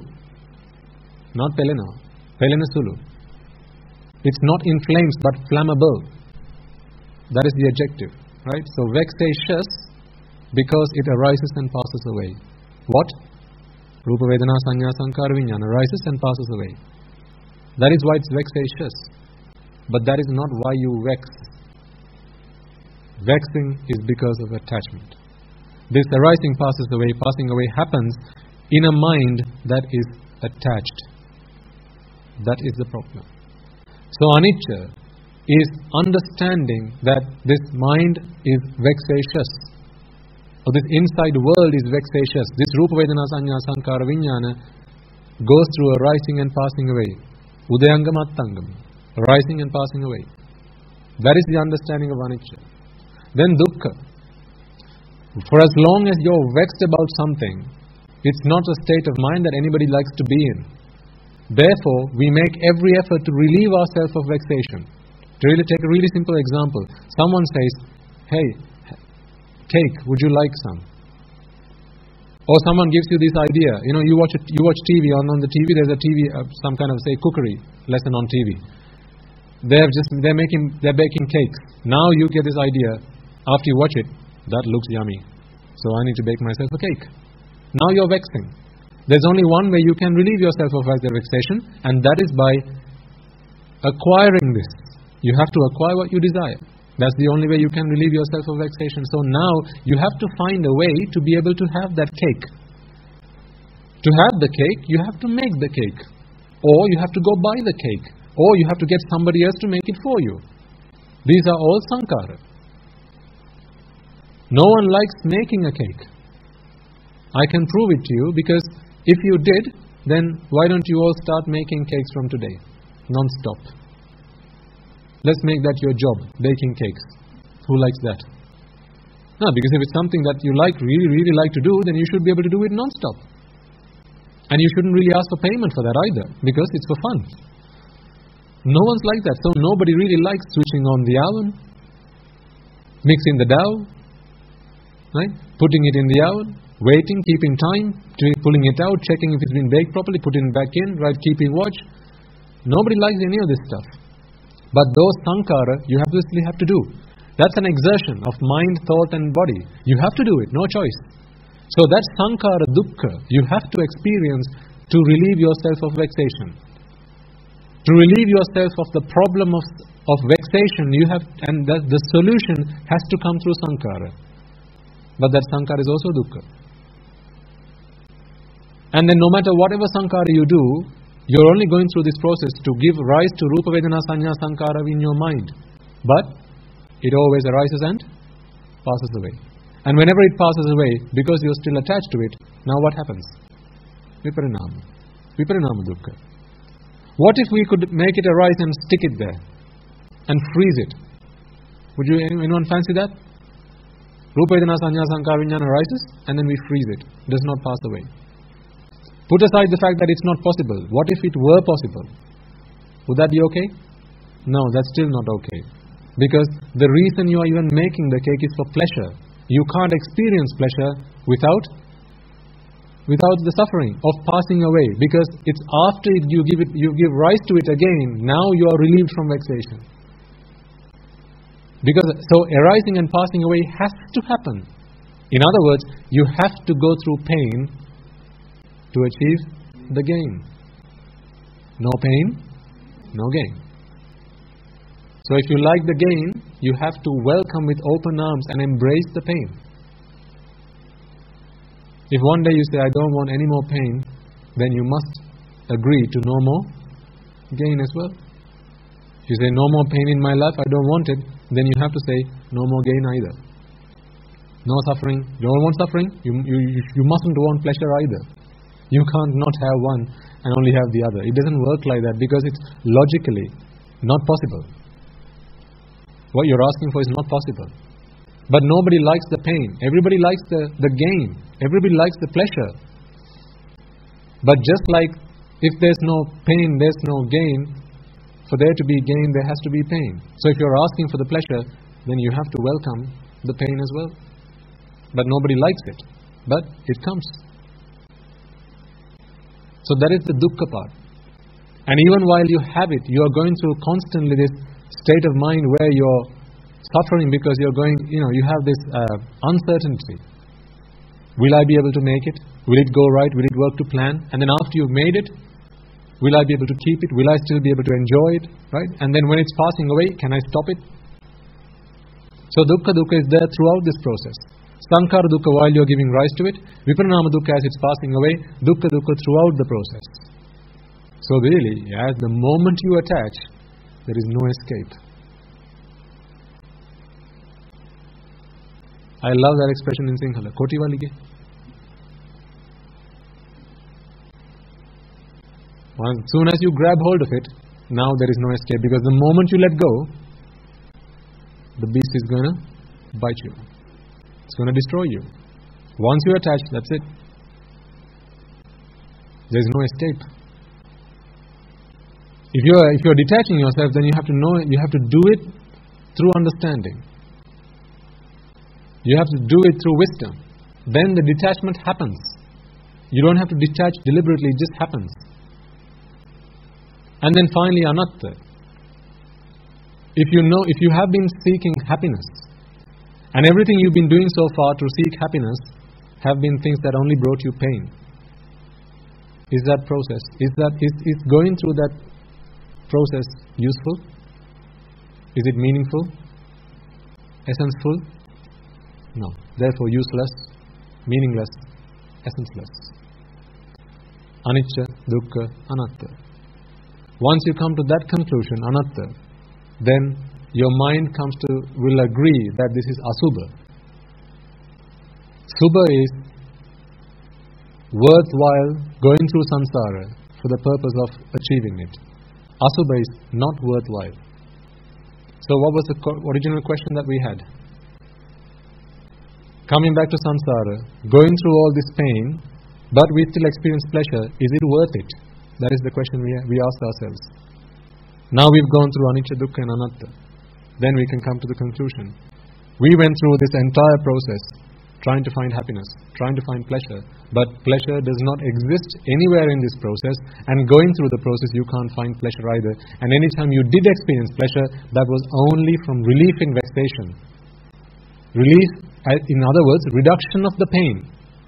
Not happiness, reduction of pain, reduction of suffering. That was what pleasure was. So really it was just a fallacy. It was just a gimmick. It was a lie. It was a falsehood. Once you understand that, then you come to the conclusion, it's not worth it. And when it's no longer worth it, then you have lost any reason to keep coming back. And that stops bhava, and that stops jati. And as soon as jati stops, no more downhill. No more jara, no more marana, no more vyadi. None of that. So, problem fixed. Not problem solved, problem fixed. The entire problem has been uprooted. The entire problem has been uprooted. You no longer have to treat the problem. That is why Nibbana is the eternal bliss. Not bliss for now and bliss for tomorrow, bliss for next week. This is eternal bliss. Never again will you have to solve the problem, because there is no problem to solve. That's why. This is why this is the ultimate bliss. Jesus Christ does not know this.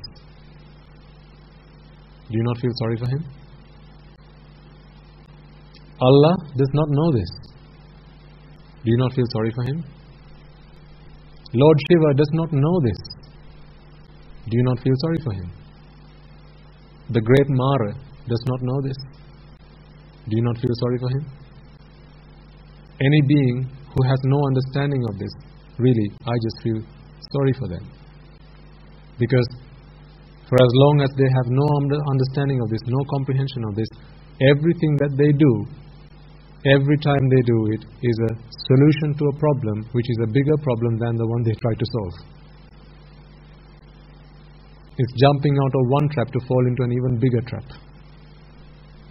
Anto jata, bahi jata, jatae jatito jata.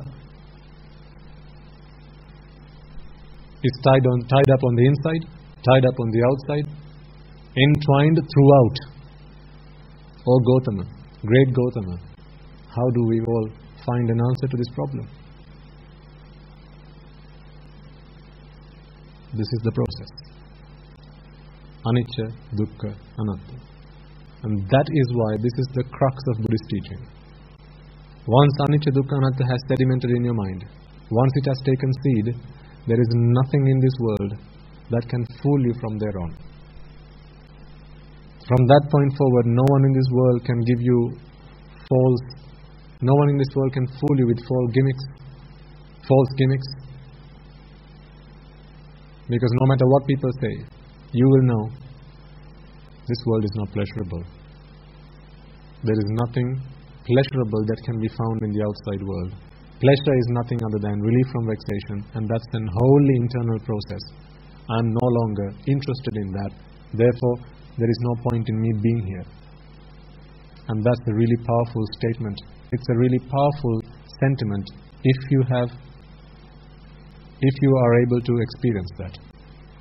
When one day you will feel, what is the point of having a pair of eyes? What is the point of me being able to see? What is the point of having ears? What is the point of me being able to hear? What is the point of me having a nose or a tongue or this body when there is nothing but pain that I experience, nothing but suffering that I have to experience by my mere existence? That day, your existence will solely be for the purpose of helping other people come to the same understanding.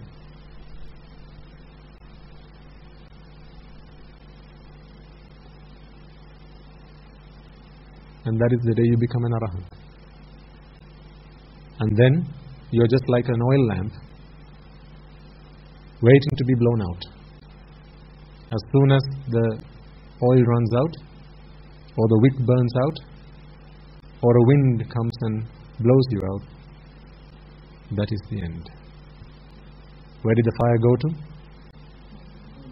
Nowhere. Nibbanti dira yatha yampadipo. So that should be your goal. That should be where you want to get to, if you have understood the purpose of your human life. The one thing none of us have ever been able to achieve in this infinitely long journey in samsara. That is where I want to get to. That is where all the monks at this monastery want to get to, and nowhere else. Some people keep still inviting us, can you come to Singapore, can you come to Canada, this place, that place. I said yes, I will, on this condition. Promise me that as I step across the border, I will become an arahant. Then I will come. Or, when I get there, you give me that. My arahanthood. If so, I will come. Otherwise, don't expect it to happen. Not until I have completed what I am here to do. I have no interest in going anywhere. Thank you very much. Because I did not ordain for anybody else. I must admit, I ordained for my own salvation. I am happy to help others. But I have my limits. Because I am not prepared to sacrifice this very little time that I have for myself, not even knowing when my batteries are going to run out. I am not prepared to gamble this precious human life that I have for anything. Once I've done my job, then let's go traveling. Then we'll go traveling. Not until then. Oh no. So if you want, you can come here, and then I'll help you all as much as I possibly can. But This is as far as I'm prepared to go. Is that wrong? Thank you. I'll tell them you said so. Okay. So, we'll conclude the sermon there then. And before we do so, let us take a moment to chant the Ari Maitriya. In terms of next week,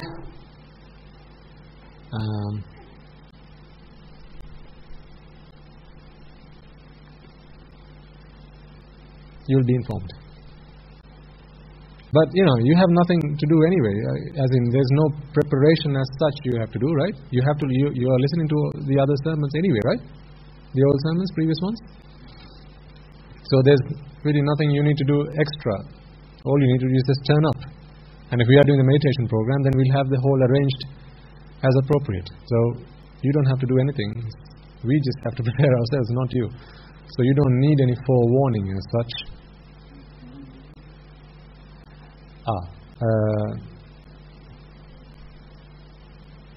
Maybe we'll start it off from next month.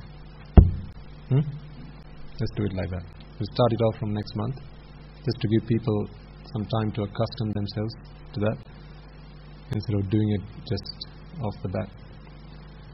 But please, if you do invite others to come along, I insist, I can't emphasize this enough, please make sure that they have listened to the previous sermons. Please do not bring them here otherwise, because then they will curse you, not me. If they come and shout and point their finger at me, Swaminathan, what are you doing? I don't understand any of this. I'll say, go and speak to whoever brought you here and ask them, because this is not the place to explain to you what Anicca Dukkha Anatta is. So please don't do that to them, because that would be unfair on them. Right? So it's okay to bring people along, but they must have listened to the sermons, at least 6 months worth. So the best thing to do is really, with New Year and that coming along as well, if you go visiting your friends, relations, neighbors, why don't you give them the gift of Dhamma, which is the gift that excels all gifts. It's better than a tiara cake. You can't beat that. The gift of Dhamma. Give them the gift of Dhamma. If they want to listen to it, they listen to it. If not, well, you haven't lost anything really. You have still given them the gift. You have still earned your merit. One day, someone's going to come and ask them, what's that CD there? Some sermon someone gave me. Would you mind if I listen to it? Yeah, sure, just take it, I don't want it. So someone else takes it. Maybe their great-great-great-great-great-great-grandson. Right? They take it, listen to it. That's what I've been looking for. Now you've just helped another being get on the path to Nibbana. When the student is ready, the teacher appears. You can't force anybody onto this path. It doesn't work like that. Just think about how many people you tried to bring here, and they said, no, we are too busy.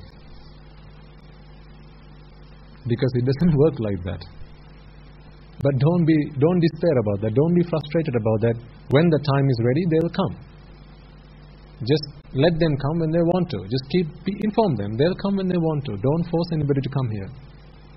Because the Dhamma doesn't work like that. You can't be force-fed the Dhamma. You can't be brainwashed. Although some people say that's what we do. Some people say that's what we do. We brainwash you. Do you feel brainwashed?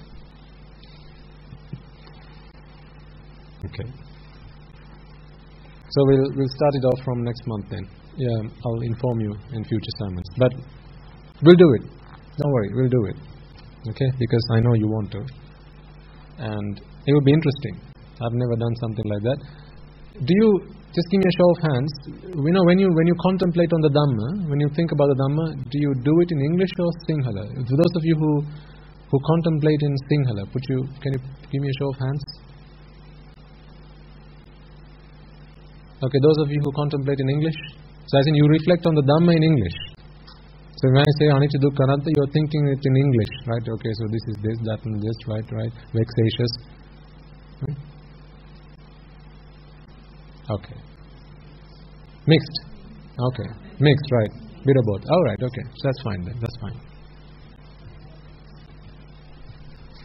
Okay. So how do you choose which one to, whether it's in English or Sinhala? Does it depend on which language the sermon is being delivered in? Yeah? Alright. Okay. Okay. Depending on the words, right? Yeah, absolutely, yeah. Okay. Okay. We'll do it. We'll prepare ourselves and do it properly. Okay? So that gives you enough time to go back and listen to the old sermons as well. So absolutely do it, otherwise there's no point in turning up on the Sunday. So for now, let's pencil in tentatively the last Sunday of next month.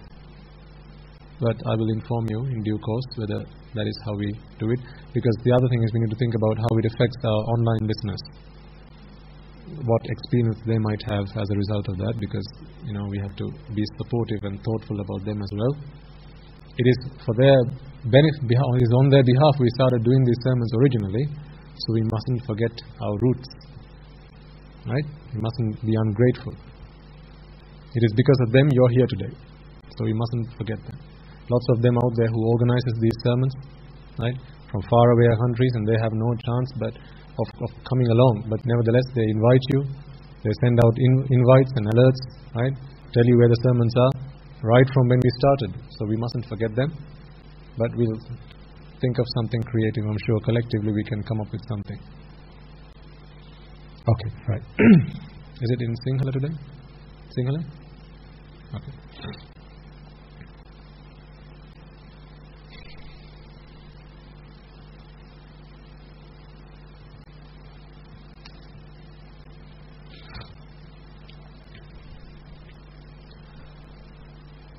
මමද සියලු ලෝක සියලු සත්වයෝ සංසාර දාහයෙන් මිදෙත්වා සංසාර රෝගයෙන් මිදෙත්වා සංසාර ගින්නෙන් මිදෙත්වා සංසාර අඳුරෙන් මිදෙත්වා නිබ්බාන පරම සුඛයෙන් සුඛිතතර වෙත්වා නිබ්බාන පරම සුඛයෙන් සුඛිතතර වෙත්වා නිබ්බාන පරම සුඛයෙන් සුඛිතතර වෙත්වා මමද සියලු ලෝක සියලු සත්වයෝ රාග බන්ධනයෙන් මිදෙත්වා ද්වේෂ බන්ධනයෙන් මිදෙත්වා මෝහ බන්ධනයෙන් මිදෙත්වා මාර බන්ධනයෙන් මිදෙත්වා නිබ්බාන පරම සුඛයෙන් සුඛිතතර වෙත්වා නිබ්බාන පරම සුඛයෙන් සුඛිතතර වෙත්වා නිබ්බාන පරම සුඛයෙන් සුඛිතතර වෙත්වා මමද සියලු ලෝක සියලු සත්වයෝ ජාති ගින්නෙන් මිදෙත්වා ජරා ගින්නෙන් මිදෙත්වා ව්‍යාධි ගින්නෙන් මිදෙත්වා මරණ ගින්නෙන් මිදෙත්වා නිබ්බාන පරම සුඛයෙන් සුඛිතතර වෙත්වා නිබ්බාන පරම සුඛයෙන් සුඛිතතර වෙත්වා Nibbana parama sukhayen sukhitatar vetva mamada siyalu loka siyalu satvayo shoka ginnen midetva paridevayen midetva dukkha ginnen midetva domanassayen midetva upayasayen midetva yam picchan labati tampi dukkhayen midetva sankittena panchopadanakkhandayen midetva nibbana parama sukhayen sukhitatar vetva nibbana parama sukhayen sukhitatar vetva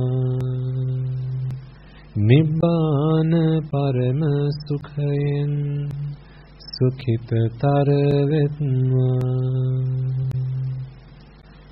kama loka anatai eyin midetva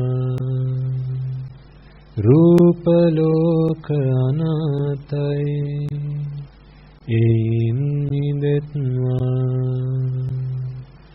arupa loka anatai eyin midetva siyalu loka anatai eyin midetva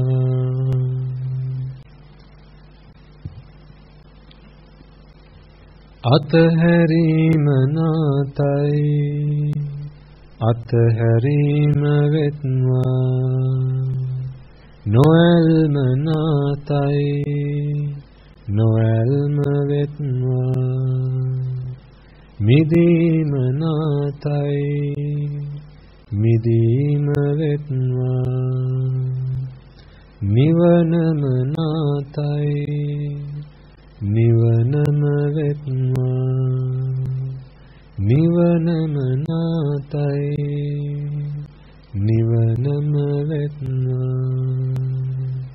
nivanama natai nivanama vetva nivanama natai nivanama vetva nivanama natai nivanama vetva.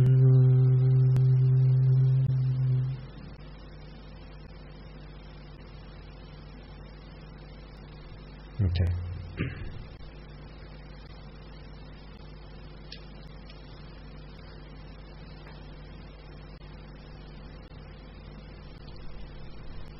Can we nominate Miss Handapangoda to take the names of those who might be interested in meditation programs? Yeah? Okay. So if you can just let her know, only so that we can have an idea of numbers. And don't feel that you all have to come to the first session, because if you need more time to prepare yourselves in terms of listening to the sermons, that's okay. We are not in competition with anybody here. That's the first lesson. We're only in competition against ourselves, against Raga, Dvesha, Moha, not with anybody else. Okay? So just because some person's not here, don't feel like, oh, what are they going to think of me? Other people are going to think that I haven't understood the Dhamma. Oh dear. That's very foolish. Don't think like that. Then you haven't taken a modicum of this Dhamma, if that's how you feel. And also if you feel that somebody else is not here because they haven't got an understanding of the Dhamma, again, you shouldn't really be here. That's very childish. So let's take names, just so that we have an idea of numbers, and then we'll see where it goes. Okay, so let's take a moment then to transfer the merits that we have all acquired through the course of this sermon, and we will then conclude the sermon. First and foremost, let us once again remind ourselves that it is because of the supremely enlightened Gautama, Lord Buddha, that we have the gift of Dhamma today. It is because he sacrificed himself over many countless births in samsara for the liberation and salvation of all sentient beings that we have his teaching today, his doctrine today. Let us also take a moment to remind ourselves of the Bhikkhu, Bhikkhunis, Upasaka, Upasikas who passed on the gift of Dhamma from generation to generation down all the way through to us. It is thanks to them that today we have the Tripitaka protected and preserved in pristine form, through which we can understand, comprehend the Dhamma and attain the bliss of Nibbana. So may all the merits that we have all acquired through the course of this sermon be transferred to them as well. If among them there are any those who have been born today in the woeful planes, may through the power of these merits they will redeem themselves from those woeful planes and be born in the blissful planes, and may through the power of these merits they abstain from the unmeritorious deeds, fulfill the meritorious deeds, fulfill the noble eightfold path, and attain the supreme bliss of Nibbana. Sadhu, sadhu, sadhu. Let us also take a moment to transfer merits to all members of the Mahasangha, including the Mahanayakas, the Anunayakas, who are providing a relentless service, an indispensable service to protecting the Sambuddha Shasana. It is thanks to them that today you and I have the opportunity to meet like this, to discuss the Dhamma and to attain the bliss of Nibbana. So may they be able to rejoice in the merits that we have all acquired today, as well as every man and woman, wherever they may be, who have dedicated their lives to practicing the path, as well as setting aside some of that time to preaching and disseminating the Dhamma for the liberation of all sentient beings. May they all also be able to rejoice in the merits that we have all acquired today. May through the power of these merits they abstain from the unmeritorious deeds, fulfill the meritorious deeds, fulfill the noble eightfold path, and attain the supreme bliss of Nibbana. Sadhu, sadhu, sadhu. Let us also take a moment to transfer merits to the Devas, Brahmas, spirits, demons, and the dead, our ancestors who might have predeceased us, anyone and everyone who might have helped us, supported us, assisted us in this infinitely long journey in samsara, in any way, shape or form. May they all be able to rejoice in the merits that we have all acquired today. If any among them have today been born in the woeful planes, may through the power of these merits they redeem themselves from those woeful planes and be born in the blissful planes, and may through the power of these merits they abstain from the unmeritorious deeds, fulfill the meritorious deeds, fulfill the noble eightfold path, and attain the supreme bliss of Nibbana. Sadhu, sadhu, sadhu. Let us also take a moment to transfer merits to all those who have helped make this event a success. Primarily our Guru Swami Mahanse, as well as all the resident monks at this monastery, as well as the Anagarikas who have gone through great lengths and great effort to arrange this hall for your listening pleasure, as well as those who have invited you to be here today, or perhaps by providing you with transport, or maybe by ushering you to a seat, or maybe just by offering you a glass of water. Whatever shape or form they might have helped you, either by coming in contact with you physically or by perhaps communicating with you, including our listeners worldwide, wherever they may be, if anyone and everyone who might have helped, supported, assisted in making this event a possibility, may they all be able to rejoice in the merits that we have all acquired today.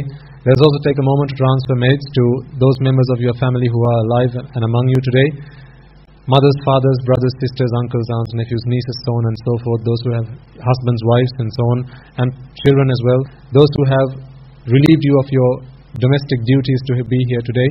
It is thanks to them that today you have the freedom to be here today. May they all rejoice in the merits that we have all acquired today, as well as your employees, your employers, and those of your co-workers, as well as your subordinates who might have taken on your duties and responsibilities such that you have been relieved today of those duties and responsibilities, and as a result of which you are able to come along, listen to these sermons and attain the bliss of Nibbana. So may they all be able to rejoice in these merits we have all acquired today.